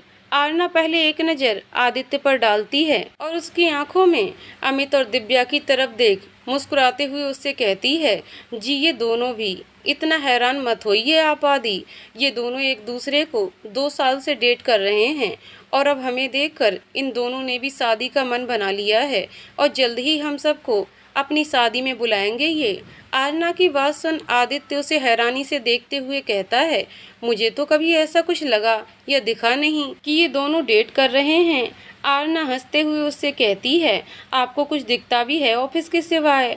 उसकी इस बात पर आदित्य बड़े ही प्यार से लेकिन शरारत भरे अंदाज में उसकी तरफ देखकर कहता है, दिखता है ना, तभी तो तुमको पटाया मैंने। ये कहकर वो जोर से हंसने लगता है तो आरना बड़ी बड़ी आंखें कर अपनी भौहें ऊपर कर उसे देखकर कहती है, क्या क्या कहा आपने, पटाया मुझे? जरा फिर से तो बोलना एक बार और। आरना गुस्सा आता देख आदित्य अपने कान पकड़ते हुए कहता है, अरे अरे मेरी माँ, सॉरी सॉरी, मेरा मतलब था कि अब तुमको देख लिया है तो किसी और को देखने की फुर्सत ही कहाँ है। तुम तो बिल्कुल झांसी की रानी बन जाती हो यार। जरा सी बात पर आदित्य को आरना को छेड़ने में बड़ा मजा आ रहा था तो वो उसे और चिढ़ाते हुए बोला। आरना को और गुस्सा आ गया तो आदित्य को थोड़ा सा धक्का देकर जाते हुए कहती है, जाइए आदि, हम आपसे बात नहीं करते। आदित्य जल्दी से उसका हाथ पकड़ अपनी ओर खींचता है और फिर उससे सॉरी बोलता है, पर आरना उससे अपना हाथ छुड़ा मुंह फुलाते हुए सामने शिखा के पास चली जाती है। आदित्य उसे मनाने की कोशिश करता है पर आरना उसकी कोई बात नहीं सुनती। शाम होने को आती है तो सब घर जाने लगते हैं। सभी दोस्त और गेस्ट आदित्य और आरना से मिलकर घर चले जाते हैं। अमर और खुशी अपने साथ मेघा, मोहित और रिया को घर छोड़ देते हैं। वहीं आयुष अपने ससुराल वालों मतलब सौम्या की फैमिली और वीरेंद्र जी निखिल के पापा को बाहर तक छोड़ने गया था। सौम्या के पापा वीरेंद्र जी से घर चलने को कहते हैं तो उन्हें बताते हैं कि उन्होंने अपना पुराना घर रेन्यू करवा लिया है क्योंकि शिवानी बिटिया की शादी यहीं दिल्ली से होनी है तो वहाँ कुछ तैयारियां भी करनी है, इसलिए वो अपने पुराने घर ही जाएंगे। अमित, दिव्या एक साथ निकल गए थे। धीरे धीरे सभी गेस्ट चले जाते हैं। मंजू जी सविता जी से शादी की कुछ रस्मों के बारे में बातें कर रही थीं। अब बस दोस्तों में हॉल के अंदर सिर्फ आदित्य, आरना, निखिल, शिखा और राज ही बचे थे। तभी शिखा भी घर जाने को बोलती है तो आदित्य उसे अकेले जाने नहीं देता और निखिल से उसे छोड़ने को बोलता है। ये सुन निखिल का चेहरा खिल जाता है जो अब तक थोड़ा उदास सा हो गया था क्योंकि वो शिखा से कब से बात करने की सोच रहा था पर शिखा उसे इग्नोर कर रही थी। आदित्य की बात सुन शिखा बिना समय गवाए जल्दी से बोलती है, सर आप चिंता मत कीजिए, मैं राज के साथ घर चली जाऊंगी। फिर राज की तरफ देखते हुए बोलती है, क्यों राज, आप मुझे घर छोड़ देंगे ना? शिखा के कहने भर की देर थी कि राज अपना हाथ आगे बढ़ाते हुए कहता है, ये भी कहने की बात है क्या शिखा, एक हसीन सी लड़की को घर छोड़ने जाने का मौका मैं कैसे गवा सकता हूँ। उसकी बात सुन शिखा हंसने लगती है और राज का हाथ पकड़ आरना आदित्य को बाय कहे वहाँ से निकल जाती है। उन दोनों को ऐसे जाते देख तो एक बार आदित्य और आरना भी आश्चर्य से एक दूसरे को देखने लगते हैं क्योंकि ये तो उनके प्लान में नहीं था। वो दोनों शिखा और निखिल को मिलाने के लिए राज को बीच में लाए थे बट यहाँ तो प्लान ही उल्टा पड़ गया था। यहाँ निखिल की हालत तो देखकर और भी खराब हो जाती है। वो गुस्से से तिलमिलाकर वहाँ से किसी से कुछ भी बोले बिना तुरंत ही निकल जाता है। आदित्य उसकी हालत समझ रहा था, वो उसे समझाने उसके पीछे जाता है पर तब तक वो अपनी कार उठाकर निकल जाता है।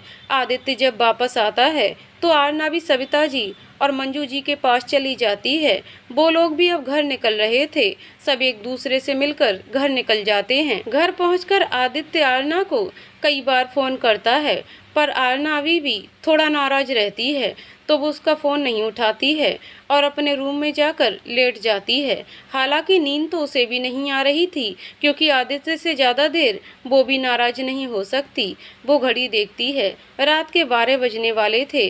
फिर वो एक नज़र अपने पास सो रही मीरा दीदी और माही की तरफ नज़र डालती है कि वो सो गईं कि नहीं और जब उसे यकीन हो जाता है कि वो दोनों सो चुके हैं तो वो अपना फ़ोन उठाकर जैसे ही आदित्य को फ़ोन लगाने जाती है तभी उसे कुछ आवाज़ सुनाई देती है तो वो उठकर यहाँ वहाँ देखने लगती है तो अंधेरे कमरे में उसे कुछ समझ नहीं आता।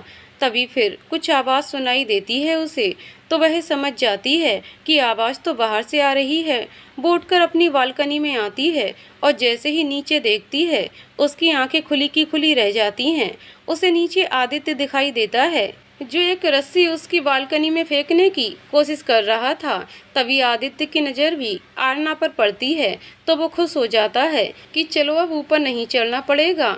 आरना उसे इशारे से पूछती है कि वो यहाँ इस वक्त क्या कर रहा है तो आदित्य उसे नीचे आने के लिए कहता है। आरना उसे चुप रहने का इशारा करती है और धीमी आवाज़ में अपने नीचे आने तक का इंतजार करने को कहती है। आरना सबसे छुपकर धीरे धीरे नीचे आती है और आदित्य के पास आकर उससे बोलती है, आदि आप यहाँ इस वक्त क्या कर रहे हैं? आदित्य बड़े प्यार से उसे देखने लगता है तो आरना उसे हिलाते हुए कहती है, आदि ऐसे क्या देख रहे हो, जल्दी बताओ ना, यहाँ आप इतनी रात को क्यों आए हो? आदित्य उसको अपने पास और खींचते हुए कहता है, तो तुमने ही कोई रास्ता नहीं छोड़ा था मुझे, इतनी रात को तुम्हारे लिए आना पड़ा मुझे, मेरी झांसी की रानी।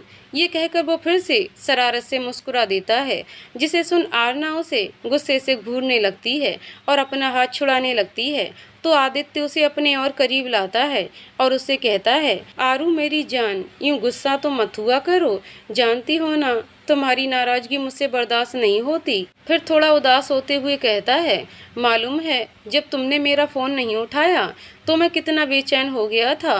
तुम्हें नाराज़ होते नहीं देख सकता हूँ मैं, और न ही बिना बात किए रह सकता हूँ तुमसे, इसलिए तुमसे मिलने आया था। और इससे आगे आदित्य कुछ कह पाता, आरना जो उसकी आंखों में खो गई थी, उसके होठों पर अपनी उंगली रख उसे चुप कर देती है। आरना उसकी उदासी को महसूस कर रही थी। वो खुद भी तो उससे ज़्यादा देर तक नाराज़ नहीं रह सकती थी, इसलिए तो इतनी रात को उसे फ़ोन लगाने ही जा रही थी। आरना उससे बोलती है, आदि मुझे माफ़ कर दीजिए, मेरी वजह से आपको इतनी तकलीफ़ हुई। आज के बाद आपसे कभी नाराज़ नहीं होंगी मैं। ये कहते हुए आरना आदित्य के गले लग जाती है। थोड़ी देर दोनों यूं ही गले लगे खड़े रहते हैं। फिर आरना अलग होते हुए आदित्य से कहती है, अब जाइए आप, नहीं तो कोई देख लेगा हमें इस तरह। आदित्य भी उसकी बात मान उसके माथे पर किस करता है तथा उसे बाय और गुड नाइट मेरी जान बोलकर कार में बैठ चला जाता है।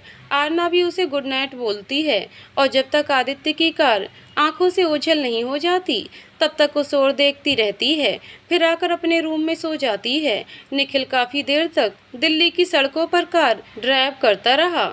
वो इस वक्त बहुत गुस्से में था। आदित्य ने उसे कितने फ़ोन किए पर उसने उसका एक भी कॉल रिसीव नहीं किया। फिर जब वो ड्राइव करते करते थक गया और कार का मीटर भी अब पेट्रोल कम होने का सिग्नल करने लगा, तब उसकी नज़र अपनी कलाई में पहनी घड़ी पर गई। रात के 12 बज चुके थे तो वो भी अपने घर चला जाता है और जाकर अपने रूम में लेट जाता है। नींद उसकी आंखों से कोसों दूर थी। उसके मन में एक अजीब सी बेचैनी थी। वो अब शिखा के बारे में नहीं सोचना चाहता था, पर रह रहकर उसे शिखा का चेहरा दिखने लगता। वो बहुत परेशान हो चुका था, तो रूम की सारी लाइट्स बंद कर सोने की कोशिश करता है। बहुत देर तक वो आंखें बंद किए लेटा था, पर नींद है कि आने का नाम ही नहीं ले रही थी। शिखा का चेहरा फिर से उसकी आंखों के सामने दिखाई देने लगता है। उसे कुछ समझ में नहीं आ रहा था कि उसे हो क्या रहा था। वो क्यों शिखा के लिए इतना परेशान हो रहा था। उसका चेहरा बार बार क्यों आंखों के सामने आ रहा था, और आज सुबह से ही शिखा का उसे इग्नोर करना क्यों उसे इतना दर्द दे रहा था। तभी इग्नोर शब्द याद आते ही वो सोचने लगता है कि आखिर शिखा मुझे आज इग्नोर क्यों कर रही थी, जबकि इससे पहले तो वो मुझसे बात करने की पहल खुद ही करती थी। तभी उसे कुछ दिन पहले हुई अपने और आदित्य की बातें याद आ गईं, जो उसने शिखा के लिए उसी के ऑफिस में कही थी कि उसके मन में शिखा के लिए कोई फीलिंग्स ही नहीं है। और थोड़ी देर बाद शिखा का केबिन में आना और मेरी तरफ बिल्कुल ना देखकर आदित्य से बात कर सीधे बाहर निकल गई थी। निखिल अपने मन में ही कहता है, हाँ, उसी दिन से वो मुझे इग्नोर कर रही है, मतलब उसने मेरी सब बातें सुन ली थीं। ये सोच निखिल को बहुत बुरा लगने लगता है। वो सोचने लगता है, शिखा सही ही तो कर रही है मुझे इग्नोर करके। वो मुझसे कितना प्यार करती है, और जब उसे पता चला कि मैं उसके लिए कुछ भी नहीं सोचता तो उसे कितना दुख हुआ होगा, और इसीलिए वो इतने दिनों से मेरे सामने आने से कतरा रही थी और आज भी मुझे इग्नोर कर रही थी। जैसे ही वह शिखा के बारे में सोचता जा रहा था, वो सीने में भी एक दर्द महसूस कर रहा था। जब उससे रहा नहीं जाता तो वो उठकर किचन में चला जाता है और फ्रिज से पानी की बोतल निकालकर एक झटके में ही पूरी बोतल खाली कर देता है, और आकर फिर से रूम में यहाँ से वहाँ चहलकदमी करने लगता है। वो अपने बारे में ही सोचने लगता है कि आखिर उसे हो क्या रहा है। जब शिखा के लिए उसके मन में फीलिंग्स नहीं है तो आज क्यों इस तरह उसके बारे में सोच रहा है, और फिर उसके इग्नोर करने पर उसे क्यों इतना दुख हो रहा है। और तो और राज को उसके साथ देख क्यों इतना गुस्सा आ रहा है मुझे। क्या मुझे राज से जलन हो रही है, पर ये जलन क्यों हो रही है मुझे। क्या मैं शिखा से प्यार करने लगा हूँ। ये ख्याल दिल में आते ही वो चलते चलते अचानक रुक जाता है और खुद से बोलता है, क्या क्या सच में मुझे भी शिखा से प्यार हो गया है। जैसे ही वो ये सोचता है, उसके चेहरे में एक आश्चर्यजनक मुस्कान सी आ जाती है और दिल को एक सुकून सा मिलता है। जो अब तक बेचैन सा हो गया था, वो खुशी से अपने रूम में ही कूदने लगता है। उसे समझ नहीं आता कि वो अब क्या करे, तो वो ये बात सबसे पहले आदित्य को बताने के लिए उसे फ़ोन करता है, पर रिंग पूरी जाती है। आदित्य फ़ोन नहीं उठाता तो वो दीवार में लगी घड़ी देखता है, जो सुबह की 4 बजा रही थी। उसने सोचा कि अभी आदित्य सो रहा होगा, कल जल्दी से उठकर उसे बताएगा तो वो भी बहुत खुश हो जाएगा। फिर जल्दी से मैं शिखा से बात कर लूँगा और जब उसे पता चलेगा कि मैं भी उससे प्यार करता हूँ तो वो भी कितना खुश हो जाएगी। ये सब सोचते सोचते निखिल की आंखें मूंदने लगती हैं और वो गहरी नींद की आगोश में चला जाता है। आज आदित्य और आरना की पहले हल्दी और फिर मेहंदी की रस्म थी तो दोनों ही घरों में सुबह से ही बहुत चहल पहल थी। सभी लोग जल्दी से तैयार हो रहे थे। आदित्य सुबह उठते ही सबसे पहले आरना को मैसेज करने के लिए जैसे ही फ़ोन उठाता है उसकी नज़र निखिल के मिस्ड कॉल पर जाती है तो वो थोड़ा परेशान हो जाता है क्योंकि कल शाम से जब वो गुस्सा होकर चला गया था तब से उसकी निखिल की कोई बात भी नहीं हुई थी, ना ही उसने आदित्य के इतने सारे कॉल्स का कोई जवाब दिया था। वो जल्दी से तुरंत उसे कॉल करता है पर अब निखिल का फ़ोन स्विच ऑफ बता रहा था तो उसका परेशान होना जाहिर ही था। वो जल्दी से आरना को गुड मॉर्निंग का मैसेज कर तैयार होकर नीचे आता है।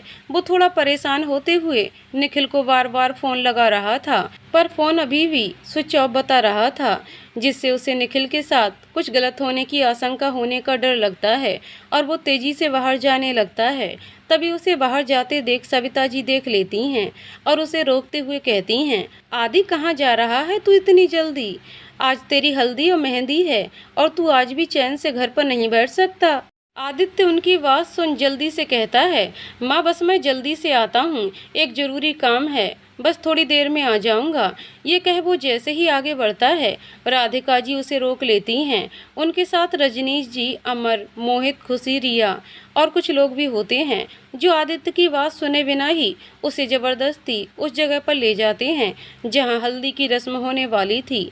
जब कोई भी उसकी बात सुनने को तैयार नहीं होता तो वो भी चुपचाप हल्दी की रस्म के लिए बैठ जाता है। आदित्य की कोई बड़ी भाभी नहीं होती तो सविता जी खुशी से उसके भाभी के सारे नेम करवाती हैं। खुशी ये देख एकदम भावुक हो जाती है और सविता जी के गले लग जाती है। उनके यहाँ रिवाज है कि दूल्हे को भाभी ही सबसे पहले हल्दी लगाती है तो ये रस्म खुशी निभाती है। उसके बाद बारी बारी से रजनीश जी, राधिका, अमर, रिया, मोहित और बाकी रिश्तेदार उसे हल्दी लगाते हैं। सब उसे आरना का नाम लेकर चिढ़ा रहे थे। आदित्य भी आरना का नाम सुन चुपचाप फीकी हंसी हंस रहा था जिसे देख अमर को कुछ डाउट होता है कि आदित्य आज इतना परेशान क्यों दिख रहा है। वो उसके पास आकर उससे पूछता है तो जैसे ही आदित्य उसे निखिल के बारे में बताने ही जा रहा था तभी उसे दरवाजे से निखिल आता हुआ दिखाई देता है। निखिल को सही सलामत आता देख पहले तो आदित्य चैन की सांस लेता है, फिर मन ही मन में उस पर गुस्सा होते हुए बड़बड़ाने लगता है, साला यहाँ सही सलामत घूम रहा है और मैं इसके लिए परेशान हो रहा था, एक नंबर का इडियट है ये। उसे इस तरह बड़बड़ाते देख अमर बोलता है, यार आदि थोड़ा जोर से बोलना, क्या बोल रहा है, कुछ समझ ही नहीं आ रहा है, क्या बड़बड़ कर रहा है तू। आदित्य उससे कुछ कह पाता इससे पहले ही निखिल उन दोनों के पास आ जाता है। आज वो बड़ा खुश नजर आ रहा था। आते ही निखिल आदित्य के गले लग जाता है और उसके कान में धीरे से कहता है, आदि मुझे प्यार हो गया है। हाँ आदि, मुझे शिखा से प्यार हो गया है। ये सुनते ही आदित्य अपना गुस्सा भूल उसे जोरों से अपने सीने से लगा लेता है और कहता है, पागल, मैं तो पहले ही जानता था कि तेरे मन में भी शिखा के लिए चाहत है, बस तू ही इतनी देर से समझा शिखा के लिए अपनी फीलिंग्स को। दोनों ही बहुत खुश थे और एक दूसरे के गले लगे हुए थे। उन दोनों को इस तरह देख वहाँ खड़े सभी लोग हैरानी से उन्हें देखने लगे और अमर उनके पास आकर कहता है, सालो तुम दोनों कर क्या रहे हो? इतनी देर से जो एक दूसरे से चिपके हुए हो वो भी सबके सामने इस तरह से, कुछ तो इज्जत का ख्याल करो। फिर आदित्य की तरफ शरारत से बोलता है, और आदित्य तेरी तो शादी होने जा रही है और तू इस कमीने से चिपक रहा है। ये सुनते ही आदित्य और निखिल दोनों झटके से अलग हो जाते हैं और अमर को घूर कर देखते हैं तो अमर के चेहरे पर अभी भी शरारती मुस्कान दिखाई दे रही थी। वो फिर से आदित्य की तरफ देख थोड़ा जोर से बोलता है, एक बात बता आदि, कहीं तू निखिल को आरना समझ तो नहीं लिपटाए जा रहा था? फिर हंसते हुए, कंट्रोल आदि, कंट्रोल कर मेरे भाई। उसकी बात सुन सब जोर से हंस पड़ते हैं। तभी आदित्य और निखिल उसको मारने को दौड़ते हैं तो अमर उन दोनों से बचने के लिए इधर उधर भागने लगता है। उन लोगों को पूरे घर में इस तरह दौड़ते भागते देख सब हंस हंस कर लोटपोट हो रहे थे। आदित्य और निखिल अमर को पकड़ उसे हल्दी से पूरा नहला देते हैं। ये देख बाकी सभी भी एक दूसरे को हल्दी लगाने लगते हैं। थोड़ी देर बाद हल्दी की रस्म हो जाने के बाद सभी नहाने के लिए जाते हैं। आदित्य भी जैसे ही नहाने जाने लगा तो अरे यार आदि रुक। निखिल उसे रोक कर कहता है, जा पहले मेरे लिए कुछ सोच।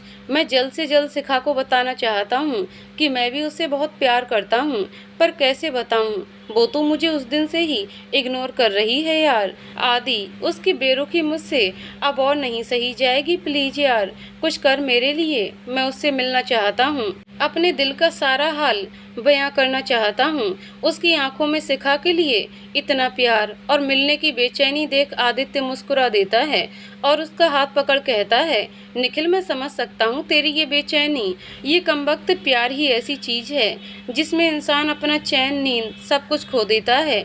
वो दोनों अभी बात कर ही रहे थे कि सविता जी उनके पास आते हुए आदित्य से कहती हैं, बेटा तू अभी तक नहाने नहीं गया, जा बेटा जल्दी से नहा, फिर थोड़ी देर से मेहंदी की रस्म भी शुरू करनी है।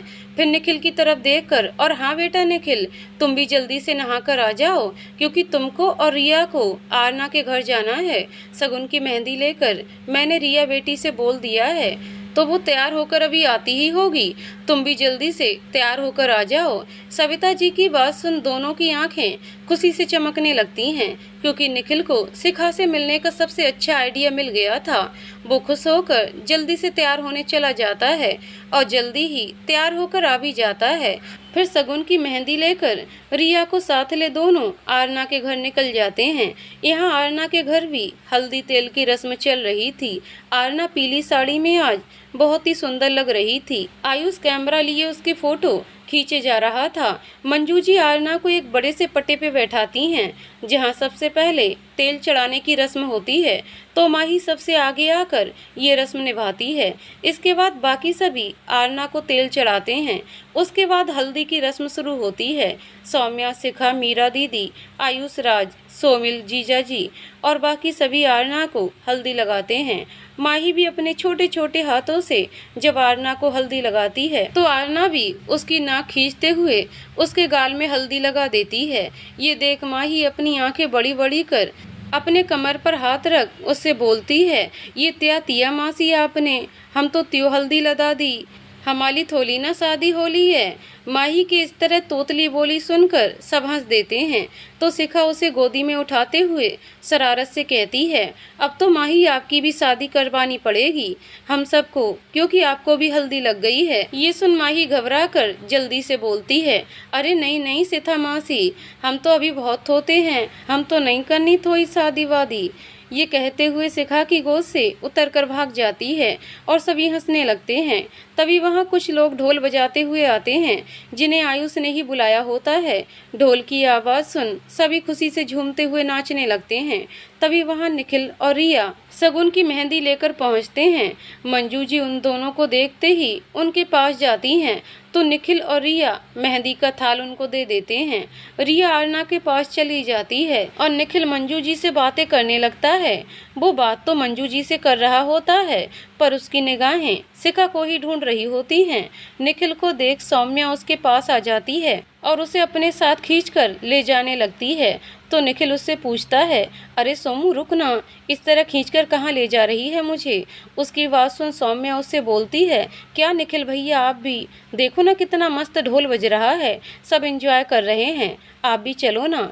ये कहते हुए वो अभी भी थोड़ा उचक उचक कर मटक रही थी। सौम्या की बात सुन निखिल मुस्कुराते हुए धीरे से उसके सर पर चपत लगाते हुए कहता है, बड़ी हो गई है पर अब तक तेरा बचपना नहीं गया, तेरी भी शादी होने वाली है और तू इस तरह बंदरों के जैसे उछल कूद करेगी तो आयुष सोचेगा कि कि किस बंदरिया से मेरी शादी हो रही है। सौम्या को चिढ़ाते हुए वो जोर से हंसने लगता है तो सौम्या गुस्से से उसे घूरते हुए कहती है, भैया बंदरिया का भाई भी तो बंदर कहलाता है। ये कह वो जीप चढ़ाते हुए फिर से उस जगह भाग जाती है जहाँ ढोल बज रहा था। निखिल वहीं खड़े हंसते हुए उसे दिखता रहता है। फिर वो आरना के पास आता है जहाँ रिया भी आरना को हल्दी लगा रही थी। निखिल भी आरना को हल्दी लगाता है, फिर अपना फ़ोन निकाल उसकी एक फ़ोटो खींच लेता है और आदित्य के पास सेंड कर देता है। निखिल रिया को कुछ इशारा करता है तो वो आरना के बगल से कुछ इस तरह बैठ जाती है कि जिससे उसके बाईं तरफ पीछे बैठी महिलाओं को इस तरफ का कुछ ना दिखे। आरना इशारों से पूछती है कि आखिर तुम लोग कर क्या रहे हो, तो रिया उसके कान में कुछ बोलती है जिससे आरना का हल्दी से पीला हुआ चेहरा खुशी से और भी चमकने लगता है। निखिल जल्दी से उसे आदित्य की हल्दी रस्म की फोटोज दिखाता है। आरना आदित्य की हल्दी लगी फोटोज देखकर मंद मंद मुस्कुराने लगती है। तब तक मंजू जी उनके पास आ जाती हैं और आरना को नहाने जाने के लिए कहती हैं क्योंकि इसके बाद सबका खाना और फिर मेहंदी की रस्म होनी थी। निखिल मंजू जी को आता देख जल्दी से अपना फ़ोन बंद करता है और आरना से धीरे से बोलता है कि जैसे ही टाइम मिले एक बार आदित्य से ज़रूर बात कर लेना। आरना निखिल को पलके झपकाकर हाँ का इशारा कर उठकर अंदर चली जाती है। आरना से बात कर निखिल को जैसे ही कुछ याद आता है उसकी निगाहें फिर से शिखा को ढूंढने लगती हैं। तभी उसके पास सौम्या फिर से आती है और कान में कहती है, भाई आपकी नज़र जिसे ढूंढ रही है वो उधर है। निखिल सौम्या की तरफ देखता है, वो अपनी आंखों से उस तरफ इशारा करती है जहां ढोल बज रहा था और आसपास सभी लोग नाच रहे थे। वहीं थोड़ी दूरी पर ही सोमिल जीजा जी, मीरा, आयुष, राज के साथ शिखा भी वहीं थी। निखिल जब उस तरफ देखता है तो देखता ही रह जाता है। शिखा इतनी प्यारी लग रही थी कि क्या कहना, सादगी में भी वो बहुत सुंदर लग रही थी। पीले कलर का कुर्ता जिस पे लाल प्रिंटेड दुपट्टा और पटियाला लाल सलवार, बालों को करीने से चोटी बनाई हुई और माथे पर छोटी सी बिंदी। निखिल आज उसकी सादगी देखकर हैरान ही रह गया था क्योंकि आज से पहले हमेशा उसने वेस्टर्न कपड़ों में ही उसे देखा था, पर आज उसकी सादगी उसे सबसे ज़्यादा खूबसूरत बना रही थी। शिखा गोद में माही को लिए डांस कर रही थी, बाकी सभी भी उसी के आसपास डांस कर रहे थे। निखिल बस उसे ही देखे जा रहा था। उसे तो इस बात का भी एहसास नहीं था कि सौम्या उसे खींचकर उन सभी के पास ले जा चुकी थी। ढोल बड़े ही जोरों शोरों से बज रहा था जिस पर सभी बड़े ही जोश से मस्ती करते हुए नाच रहे थे। सोमिल जीजा जी माही को शिखा की गोद से लेकर अपने कंधे पर उसे बैठाते हुए नाचने लगे थे। सोमिल जीजा जी माही को लेकर सबके बीच में डांस कर रहे थे और मीरा, दीदी, आयुष, सौम्या, रिया, राज और शिखा उन्हें चारों तरफ से घेर कर नाच रहे थे। तभी शिखा का दुपट्टा पैर में फंसने से उसका संतुलन बिगड़ जाता है और वो पीछे की तरफ गिरने लगती है। बाकी सभी मस्ती में झूम रहे थे तो किसी का भी ध्यान शिखा की तरफ नहीं गया, पर निखिल उसके पीछे ही खड़ा कब से उसे निहार रहा था। उसने जैसे ही शिखा को गिरते देखा तो तुरंत आगे आकर उसे अपनी बाहों में संभाल लिया। शिखा ने तो गिरने के डर से अपनी आंखें ही मूंद ली थीं, लेकिन जैसे ही उसने महसूस किया कि किसी की मजबूत बाहों ने उसे थाम लिया है तो झट से उसने अपनी आंखें खोलीं। अपने सामने निखिल का चेहरा देख वो आश्चर्य से उसे देखने लगी। शिखा को लगा कि वो कोई सपना देख रही हो, पर वो सच में निखिल की बाहों में थी और निखिल ने उसे मजबूत बाहों में संभाला हुआ था। कुछ पल के लिए दोनों की नज़रें एक दूसरे से मिलती हैं और दोनों ही जैसे ही एक दूसरे की आंखों में खोने ही वाले थे। तभी ढोल की आवाज़ और तेज होने से दोनों संभल जाते हैं और निखिल शिखा को ठीक से खड़ा होने में उसकी मदद करता है। शिखा उसे धीरे से थैंक यू बोल वहाँ से जाने लगती है क्योंकि निखिल के सामने वो ज़्यादा देर खुद को रोक नहीं सकती थी। उसकी नज़रें और उसका दिल उसका साथ नहीं दे पाएगा। वो जैसे ही आगे जाने लगती है निखिल उसका हाथ पकड़ लेता है। इस तरह निखिल के सबके सामने हाथ पकड़ने से शिखा उसकी तरफ देखती है और अपना हाथ छुड़ाते हुए जैसे ही कुछ कहने वाली थी तभी निखिल उसका हाथ लगभग खींचते हुए उसे दूसरी तरफ ले जाता है, क्योंकि वो जानता था कि इतने शोर में वो शिखा से अच्छी तरह बात नहीं कर पाएगा।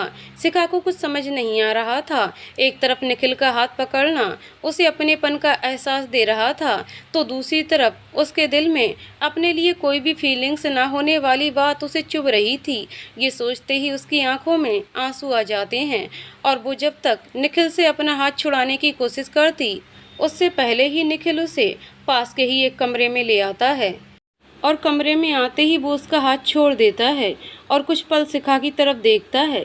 शिखा भी उसकी तरफ हैरानी से देखती है, तो उसे निखिल की आंखों में भी एक बेचैनी दिखाई देती है, जैसे वो उससे कुछ कहना चाह रहा हो, पर जैसे उसके होठ जैसे उसका साथ ना दे पा रहे हों। इस सर्दी के मौसम में भी उसके माथे पर पसीना आ गया था। निखिल ने अपने माथे से पसीना पोंछा और बस एक पल के लिए अपनी आंखें बंद करते हुए कुछ सोचा, और एक गहरी सांस लेते हुए बेसब्री से उसका हाथ पकड़ते हुए एक ही सांस में बोल दिया, शिखा, मैं तुमसे प्यार करता हूँ, क्या तुम मुझसे शादी करोगी? ये कहकर उसने अपनी आंखें शिखा के चेहरे पर जमा ली। उसे अपने प्यार का इजहार इस तरह इतनी हड़बड़ाहट में बोलना सब बहुत ही अटपटा लग रहा था, पर शिखा से बिना कहे अब वो और रह नहीं सकता था। वो बड़ी ही बेताबी से शिखा का जवाब सुनने के लिए बेचैन था, और बस बेचैनी से उसे देखे ही जा रहा था। ये बात सुन शिखा तो जैसे अपनी ही जगह जम सी गई थी। उसे जैसे विश्वास ही ना हो रहा था कि ये निखिल ने ही उससे कहा था कि वो उससे प्यार करता है और उससे शादी करना चाहता है। उसके मन में एक तूफान सा चलने लगता है कि क्या मैंने सही सुना है या मेरे कानों ने कुछ और ही सुन लिया है। ये निखिल जी ने ही कहा है ना मुझसे, पर ये कैसे हो सकता है? उनके मन में तो मेरे लिए कोई फीलिंग्स ही नहीं थी, तो वो मुझसे प्यार कैसे कर सकते हैं? पर ये तो निखिल जी ही हैं, उन्होंने मेरा हाथ अब भी पकड़ा हुआ है। तो क्या सच में निखिल जी मुझसे प्यार नहीं, शायद मैंने कुछ गलत सुन लिया है। शिखा अभी ये सोच ही रही थी कि निखिल जो शिखा को इस तरह अपनी ओर आश्चर्य से देखता हुआ पाकर उससे बोलता है, शिखा तुम कुछ बोलती क्यों नहीं, और मुझे इस तरह हैरानी से क्यों देख रही हो? क्या मैंने तुमसे जो कहा उस पर विश्वास नहीं हो रहा है? पर ये सच है शिखा, हाँ मैं तुमसे बहुत प्यार करता हूँ। और निखिल की बात बीच में ही काटते हुए शिखा उसे अपना हाथ छुड़ाते हुए बोलती है, पर आपके मन में तो मेरे लिए कोई भी फीलिंग्स ही नहीं थी, तो आपको मुझसे प्यार कैसे हो सकता है? ये बात कहते हुए शिखा की आंखों में आंसू और आवाज में कठोरता आ जाती है, और वो अपना चेहरा दूसरी तरफ कर लेती है। शिखा की आंखों में आंसू देख निखिल के मन में एक कसक सी उठती है, और वो उसके दर्द को महसूस कर धीरे से उसका चेहरा अपनी तरफ करता है। फिर उससे बड़े ही प्यार से बोलता है, शिखा मैं जानता हूँ कि तुमने उस दिन मेरी और आदित्य की बात सुन ली थी, और उस बात से तुमको कितनी तकलीफ हुई होगी ये मैं आज समझ सकता हूँ, क्योंकि उस वक्त मैं खुद ही अपनी फीलिंग्स को समझ ही नहीं पा रहा था, और ये मुझे तब समझ आया जब तुमने मुझसे दूरी बना ली। आदित्य ने भी मुझे समझाया था, पर मैं गवार तब भी ना समझ पाया, पर जब तुमने मुझे इग्नोर करना शुरू किया, मुझसे बोलना बंद कर दिया, मुझसे मिलना बंद कर दिया, तुम्हारी इस दूरी ने मुझे एहसास दिला दिया कि तुम मेरे कितने करीब हो, क्या हो तुम मेरे लिए। ये उस वक्त जाना मैंने, तुम्हारे लिए मेरे दिल में प्यार तो उसी दिन जाग गया था जब मैंने तुम्हें आरना की सगाई में देखा था। तुम्हें देखते ही मैं अपने होश खो बैठा था, पर मैं पगला उस दिन भी अपनी खुद की फीलिंग्स को ना समझा, और आदित्य से भी उस दिन न जाने क्या कह गया जो तुमने सुन लिया था। इतना कहकर निखिल कुछ पल चुप हो जाता है और बस शिखा को ही देखे जा रहा था, जो अब सर नीचे किए उसकी बात सुन रही थी। उसके दोनों गालों पर आंसुओं की एक पतली धार बह रही थी। शिखा की आंखों में आंसू देखकर निखिल का दिल और भी बेचैन हो जाता है, और वो उसके हाथों को और जोर से पकड़कर उसे अपने करीब लाते हुए कहता है, मेरी उस नादानी को माफ़ कर दो शिखा। मैं जानता हूँ मेरी इस नादानी से तुम्हें बहुत तकलीफ पहुँची है, पर प्रॉमिस करता हूँ आज के बाद कभी तुम्हारी आंखों में आंसू नहीं आने दूंगा। ये कहते हुए वो बड़े ही प्यार से उसके आंसू पोंछता है और अपने दोनों हाथों में उसका चेहरा थामकर बड़े ही क्यूट अंदाज में उससे फिर से कहता है, तो तुमने मुझे माफ़ किया ना शिखा, प्लीज मुझे माफ कर दो। देखो अब तो मैं भी तुमसे प्यार करता हूँ ना।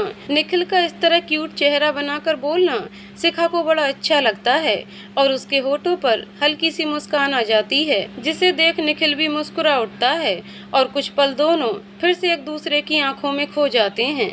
निखिल का इतना करीब होना शिखा की धड़कनों को बढ़ा रहा था। वो जल्दी से अपनी नजरें झुका लेती है और उससे थोड़ा दूर जाने लगती है। निखिल भी अपने हाथों की पकड़ शिखा पर से ढीली कर देता है, पर जैसे ही उसे कुछ याद आता है वो फिर से शिखा का एक हाथ pकड़ उससे कहता है, मैंने तो तुमसे अपने प्यार का इजहार कर दिया है, पर एक बार मैं तुमसे भी सुनना चाहता हूँ। जानता हूँ तुम भी मुझसे प्यार करती हो, फिर भी वो 3 शब्द तुम्हारे मुंह से सुनने के लिए ये कान तरस रहे हैं, तो कह दो ना तुम भी मुझसे कि तुम भी मुझसे प्यार करती हो। ये कहकर निखिल उसका हाथ छोड़ देता है और मुस्कुराते हुए उसकी तरफ उसका जवाब सुनने के लिए बड़े प्यार से देखता है। शिखा उसके इतने प्यार से देखने पर और उसकी आवाज़ सुन शर्मा जाती है और फिर से मुस्कुराते हुए अपनी पलकें झुका लेती है। निखिल उसे चुप देखकर एक बार फिर से कहता है, शिखा प्लीज कह दो ना एक बार बस। ये कहते हुए निखिल उसकी तरफ बढ़ता है। शिखा निखिल को अपनी तरफ आता हुआ देख थोड़ी सी घबरा और शर्मा जाती है। वो अपना दुपट्टा जोरों से पकड़ लेती है। निखिल उसके और करीब आता उसके पहले ही उसे बाहर से किसी के आने की आहट सुनाई देती है। वो जल्दी से शिखा से कुछ दूरी बना लेता है। एक पल के लिए दोनों एक दूसरे को देखते हैं, फिर बाहर की तरफ देखने लगते हैं जहाँ से मीरा दीदी और माही आ रही थी। मीरा उस कमरे में उन दोनों को देख सब समझ जाती हैं, क्योंकि आरना ने उन्हें पहले ही इन दोनों के बारे में बता दिया था। वो उन दोनों को देख मुस्कुराते हुए कहती हैं, अरे तुम दोनों यहाँ क्या कर रहे हो? सब वहाँ बाहर इंतजार कर रहे हैं, मेहंदी की रस्म शुरू होने वाली है। और फिर शिखा की तरफ देखते हुए कहती हैं, शिखा जल्दी करो, हमारा प्रोग्राम शुरू होने वाला है। शिखा मीरा को देख खड़बड़ाते हुए बोलती है, वो मीरा दीदी हम दोनों यहाँ, वो आंटी जी ने कुछ सामान यहाँ से मंगवाया था, वही लेने आए थे हम। शिखा ये एक ही सांस में बोल जाती है, तो उसे देख मीरा हंसने लगती है और जल्दी से आने का कह वहाँ से चली जाती है। मीरा को जाते देख दोनों की जान में जान आती है। माही अभी भी वहीं रहती है, तो शिखा उसका हाथ पकड़ जाने लगती है। तभी निखिल बेकरारी से उसका हाथ पकड़ उसे रोकते हुए कहता है, अब तो कह दो ना यार, इस तरह तड़पाना अच्छी बात नहीं है। शिखा उसकी बात सुन हंसने लगती है और उसे चिढ़ाते हुए बोलती है, प्यार में इतनी तड़प तो बनती है निखिल जी, अभी आप इंतजार कीजिए क्योंकि अभी हमारा मूड नहीं है। ये कहते हुए वो हंसकर माही का हाथ पकड़ बाहर भाग जाती है। निखिल झुंझलाकर रह जाता है, पर मन ही मन ठान लेता है कि आज तो शिखा के मुंह से भी आई लव यू सुनकर ही रहेगा। ये सोच वो भी बाहर आ जाता है। निखिल बाहर हॉल में आता है जहां उसे आयुष, राज और सोमिल जीजा जी मिल जाते हैं। वो उनसे बातें करते हुए वहीं सोफे पर बैठ जाता है और शिखा को ढूंढने के लिए अपनी नज़रें चारों तरफ घुमाता है। शिखा उसे वहां कहीं दिखाई नहीं देती। उसकी नज़र एक जगह जाकर रुक जाती है जहां सामने ही थोड़ी दूरी पर आरना कुछ लड़कियों के साथ बैठी मेहंदी लगवा रही थी। वहीं उनके पास कुछ महिलाएं भी बैठी ढोलक मजीरे लिए सगुन के गीत गा रही थीं, पर शिखा उसे वहाँ भी नहीं दिखी। उसने गौर किया, वहाँ शिखा के साथ साथ रिया, सौम्या और मीरा दीदी भी नहीं थी। वो इन लोगों के बारे में अभी सोच रहा था कि तभी उसका मोबाइल बज उठता है। वो मोबाइल की स्क्रीन देखता है जिसमें आदित्य का नाम और नंबर शो हो रहा था। निखिल जैसे ही फ़ोन उठाता है, उधर से आदित्य की गुस्से वाली आवाज़ सुनाई देती है, अबे साले, तू सगुन की मेहंदी देने गया था या खुद ही मेहंदी लगाने लगा है? इतनी देर करता है क्या कोई? यहाँ मुझे मेहंदी भी लग चुकी है और यार दोस्तों की महफिल भी जम गई है, पर तेरा और रिया का कोई अता पता नहीं है। कब आओगे तुम लोग? और ये बता, तूने शिखा से बात की? क्या बोली वो? कुछ बोलेगा भी कि नहीं? अब आदित्य एक बार में भी ये सब बोलता चला गया तो निखिल झुंझलाते हुए उससे कहता है, अरे यार तू चुप करेगा तब ना कुछ बोलूं। और फिर आदित्य को सब बताता है कि वो तो अपने प्यार का इजहार कर चुका है, बस एक बार शिखा से भी सुनना चाहता है। वो अभी आदित्य से बात ही कर रहा था कि तभी आरना के पास बैठी महिलाएं अपना गाना बजाना बंद कर वहीं पास रखा म्यूजिक सिस्टम ऑन कर देती हैं, जिसमें मेहंदी है रचने वाली सॉन्ग प्ले होता है, जिस पर मीरा दीदी और शिखा डांस करने लगती हैं। सब महिलाएं उत्साहित होकर तालियां बजाने लगती हैं तो सब लड़के भी अपनी बातें छोड़ उन्हीं को देखने लगे। निखिल आदित्य से जल्दी आने का कह फोन रख देता है और शिखा को ही एकटक देखने लगता है।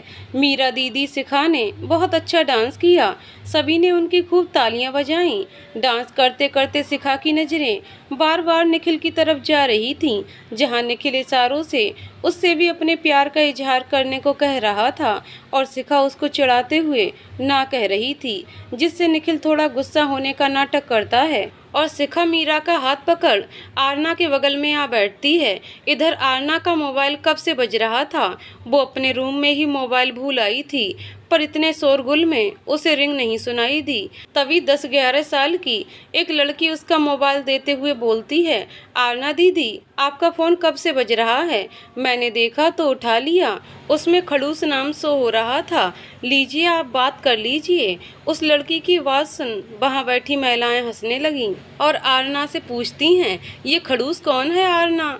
ये सुनते ही आरना झेप जाती है और घबरा जाती है, क्योंकि उस लड़की ने फ़ोन उठा लिया था, जिससे दूसरी तरफ सारी आवाज़ जा रही थी। शिखा जानती थी कि आरना सिर्फ आदित्य को ही खड़ूस बोलती थी, इसलिए वो उन सबको आंखों से इशारा कर चुप कराती है और उस लड़की से फ़ोन लेकर आरना के कान से लगा देती है। आरना के दोनों हाथों और पैरों में मेहंदी लग रही थी, उसे वहीं बैठकर बात करनी पड़ रही थी। शिखा उसे इशारा करती है और धीरे से बात करने को कहती है, क्योंकि अब सबका ध्यान दूसरी तरफ चला जाता है, जहां सौम्या और रिया डांस करती हैं। इधर जैसे ही आदित्य खड़ूस वाली बात सुनता है तो उसे भी हंसी आ जाती है, क्योंकि वो जानता था कि पहले थोड़ा वो रूड नेचर का था, इसलिए आरना उसे खड़ूस बोलती थी। उसने अपने मोबाइल पर भी मेरा नाम खड़ूस ही लिखा है, आज तक चेंज ही नहीं किया। उसे ये सोचकर हैरानी भी हुई। आरना डरते हुए धीरे से जैसे ही हेलो बोलती है, आदित्य हंसने लगता है तो आरना हैरानी से बोलती है, आदि आप हंस रहे हैं, मतलब आपने सब सुन लिया ना? सॉरी आदि, मैं वो ये आदित्य आरना के ऐसे घबराकर बोलने से जोर से हंसते हुए कहता है, इट्स ओके माय डियर आरू, अभी के लिए तो ठीक है, लेकिन क्या शादी के बाद भी इसी नाम से बुलाओगी मुझे? उसकी बात सुन आरना झेप जाती है और जल्दी से कहती है, कैसी बात करते हैं आदि आप? वो तो ये आपका ऑफिस वाला नंबर था, जिससे मैंने पहले ये नाम से सेव किया था। वैसे आज इस नंबर से कॉल क्यों किया आपने? हम जिस नंबर पर बात करते हैं रोज़, उस पर कॉल क्यों नहीं किया आपने? आदित्य, ओ हेलो मैडम जी, पहले अपने मोबाइल में देख लो मेरी जान, पूरे 15 मिस्ड कॉल होंगे और 16वीं बार फिर जब इस नंबर से कॉल किया तो तुमने रिसीव किया। पहले पता होता तो इसी नंबर से कॉल करता तुम्हें। इस बात पर दोनों हंस देते हैं। आदित्य आरना को निखिल और शिखा के बारे में बताता है और दोनों थोड़ी देर और बात करते हैं। आरना बहुत धीरे धीरे बात कर रही थी, क्योंकि थोड़ी दूर पर ही सब महिलाएं बैठी थीं। फिर आरना धीरे से बोलती है, आदि अब मैं रखती हूँ फ़ोन, सब मुझे ही देख रहे हैं। ये कहकर वो शिखा की तरफ इशारा करती है तो शिखा फ़ोन कट कर देती है। यहाँ सौम्या और रिया का डांस इतना ज़ोरदार था कि बाकी सभी भी उनके साथ आकर डांस करने लगते हैं। यहाँ शिखा आरना के बगल में बैठे बैठे चुपके से बार बार निखिल की तरफ देख रही थी और निखिल के इशारे करने से शर्मा रही थी। ये देख आरना उसे छेड़ने लगती है। गाना खत्म होता है और बाकी सभी आकर बैठ जाते हैं। तभी एक दूसरा सॉन्ग प्ले होता है तो सबकी नज़रें फिर उस तरफ चली जाती हैं जहां निखिल डांस करते हुए गा रहा था। गाने के बोल थे, बन्नों की सहेली रेशम की डोरी, छुप छुप कर शर्माए देखे चोरी चोरी।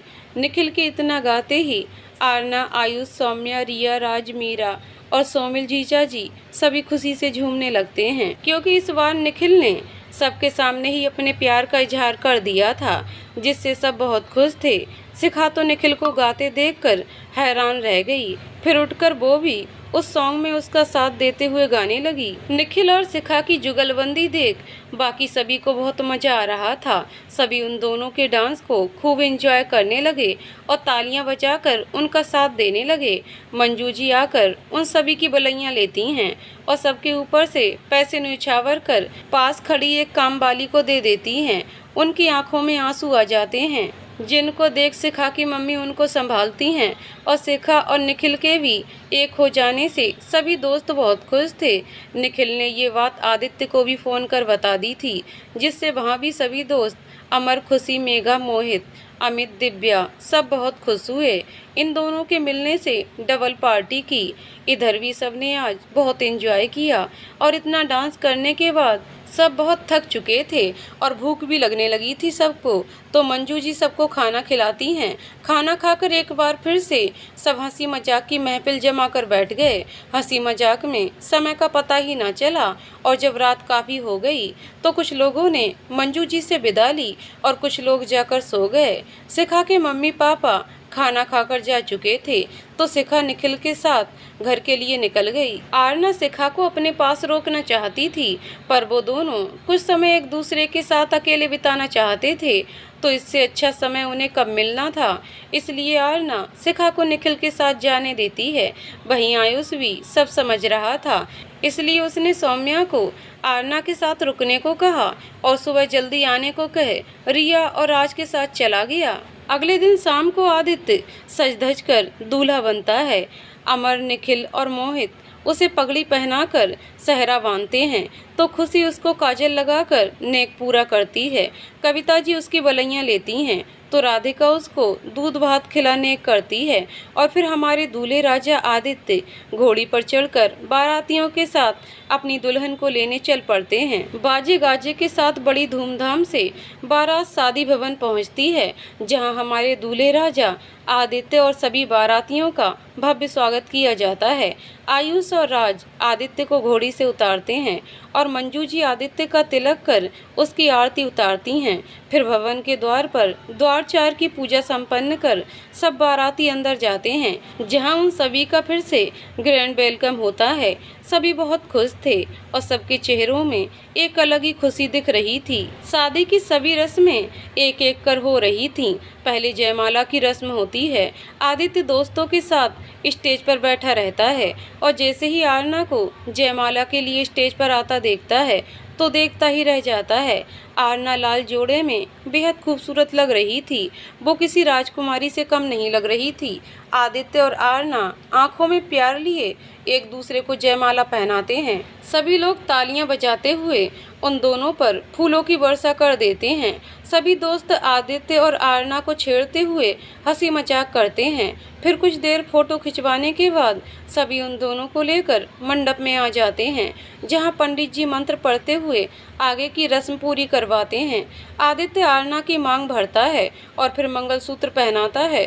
फिर पंडित जी उनका गठबंधन कराकर 7 फेरे लेने को कहते हैं, तो दोनों 7 फेरों के 7 वचन अपने मन में लिए एक दूसरे से वादा करते हैं कि हर वचन को पूरे प्रेम और निष्ठा के साथ पूरा करेंगे, हमेशा एक दूसरे का ख्याल रखेंगे और हर परिस्थिति में एक दूसरे को समझते हुए अपना विश्वास एक दूसरे पर बनाए रखेंगे। सभी रस्मों के साथ शादी संपन्न होती है। आदित्य और आरना सभी बड़ों का आशीर्वाद लेते हैं। सविता जी तो दोनों की बलैयां लेते हुए नहीं थक रही थी। वो उन दोनों को बहुत आशीष देती हैं। आरना को बहू के रूप में देख उनकी खुशी से आंखें भर आईं और वो उसे सबके सामने गले लगा लेती हैं। आदित्य आरना का हाथ थाम जब मंजू जी के पास आता है तो उनकी आंखें आरना को देख छलछला जाती हैं। आरना दौड़कर अपनी माँ के गले लग जाती है। दोनों की आंखों से अविरल आंसू बहने लगते हैं, जिसे देख वहाँ का माहौल गमगीन हो जाता है। आयन भी रोते हुए आकर आरना से आकर लिपट जाता है। ये देख सबकी आंखें नम हो जाती हैं। तभी थोड़ा सा रुककर आदित्य थोड़ा ऊंची और सख्त आवाज में सबके सामने मंजू जी से कहता है, माँ, सबके सामने मुझे आपसे कुछ कहना है। मैं आपसे कुछ मांगना चाहता हूँ। आदित्य की बात सुन सब उसे हैरानी से देखने लगते हैं। मंजू जी भी हतप्रभ सी किसी आशंका से परेशान होती हुई आरना को अपने सीने से और जोर से लिपटा लेती हैं। परंतु आरना जब आदित्य के मुंह से ऐसे बोलते सुनती है तो वो पलटकर आदित्य की तरफ प्रश्नों भरी आंखों से देखने लगती है।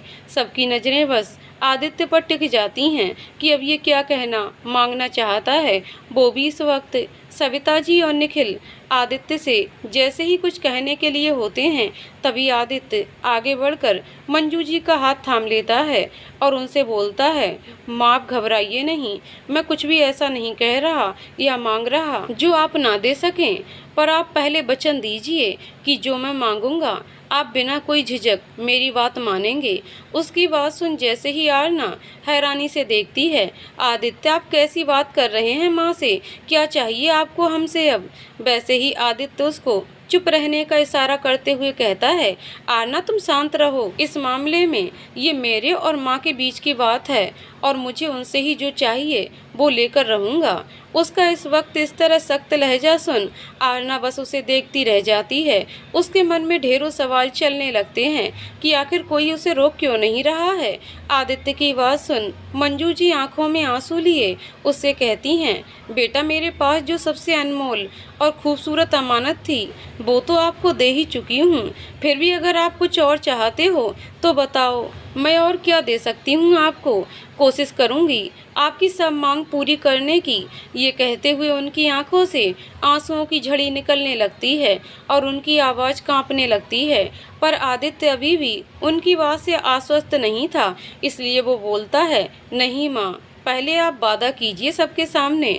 उसकी बात सुन निखिल और आयुष अब गुस्से से उसके पास आकर कहते हैं, आदि तू पागल हो गया है क्या जो ऐसी बात कर रहा है। तभी आयुष भी आगे आकर उससे बोलता है, तुम्हें क्या चाहिए मुझसे बताओ, मैं तुम्हारी सारी डिमांड पूरी करूंगा। ये कहते हुए उसकी आंखें गुस्से से लाल हो गई थीं। तभी आदित्य जोरदार आवाज में उन सबसे बोलता है, एक बार बोला ना, कोई कुछ नहीं बोलेगा, ये एक माँ और बेटे के बीच की बात है, तो प्लीज तुम शांत रहो। आदित्य का गुस्सा देख सब चुप हो जाते हैं। आयन भी अपने जीजू का ये रूप देखकर थोड़ा डर जाता है। आदित्य माँ की तरफ हाथ बढ़ा वादा देने को कहता है। मंजू जी अपना कांपता हाथ उसके हाथ पर रख उसे वादा देती हैं तो आदित्य के चेहरे पर एक बहुत बड़ी स्माइल आ जाती है। उसके इस तरह हंसते देख सब उसे हक्का बक्का होकर देखने लगते हैं। तभी आदित्य मंजू जी के पास आकर बड़े ही प्यार से बोलता है, माँ आपको क्या लगता है कि मैं आपसे पैसों की डिमांड करूँगा या कोई बड़ी चीज़ की मांग करूँगा। नहीं माँ, मुझे ये सब कुछ नहीं चाहिए। मैं तो बस इतना चाहता हूँ कि आप और आयन अब हमारे साथ रहेंगे। उसकी बात सुन अब हर इंसान उसकी तरफ आश्चर्य से देखने लगता है। आदित्य अपनी बात आगे बढ़ाता हुआ कहता है, माँ मैं जानता था कि आप ऐसे नहीं चलती हमारे साथ, इसलिए मुझे आपसे ये सबके सामने वादा लेना पड़ा। मैं माफ़ी चाहता हूँ माँ कि मेरे इस तरह बोलने से आपको तकलीफ़ हुई, पर आप ही सोचिए, जैसे शादी के बाद आरना का ये फर्ज बनता है कि वो मेरे परिवार मेरी माँ का ख्याल रखे, वैसे ही मेरी भी कुछ जिम्मेदारी हैं जिसे मैं पूरा करना चाहता हूँ माँ। उसकी बात सुन मंजू जी भीगी आंखों से उसे गले से लगा लेती हैं। वहाँ मौजूद हर इंसान की आंखें गीली हो चुकी थीं, पर इस बार ये खुशी के आंसू थे सबकी आंखों में। मंजू जी अभी भी थोड़ा घबराई हुई सी थीं और सविता जी की तरफ देखती हैं। तभी सविता जी, रजनीश जी और राधिका मंजू जी के पास आती हैं। सविता जी मंजू जी का हाथ थाम उनसे कहती हैं, मंजू बहन, आदित्य ने पहले ही हमें अपने इस फैसले के बारे में बता दिया था और हम सभी उसके इस फैसले से बहुत खुश भी हैं और हमें नाज भी है अपने बेटे पर। अब आप भी मन में बिना कोई संकोच लिए चलने के लिए तैयार हो जाइए, क्योंकि अब हम सभी एक परिवार की तरह ही रहेंगे। ये कहते हुए वो मंजू जी को गले से लगा लेती हैं। आरना बीवी भीगी पलकों से कभी आदित्य को तो कभी सविता जी को देखे जा रही थी। सविता जी उसे भी अपने पास बुलाकर गले से लगा लेती हैं। तभी आयन मासूम चेहरा बनाकर बोलता है, माँ बाकी सब तो ठीक है, पर एक बात का मुझे दुख है। अब आरना दीदी मायके कहाँ जा पाएंगी, क्योंकि उनका ससुराल और मायका तो एक ही हो गया। उसकी ये मासूमियत भरी बातें सुन वहाँ सबको हंसी आ जाती है और वहाँ का माहौल फिर से खुशनुमा हो जाता है।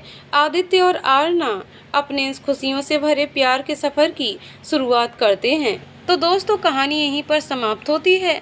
दोस्तों आपको कहानी कैसी लगी कमेंट करके ज़रूर बताइएगा। कहानी पसंद आई हो तो वीडियो को लाइक शेयर करें और चैनल को सब्सक्राइब करें। कहानी को पूरा सुनने के लिए बहुत बहुत धन्यवाद दोस्तों।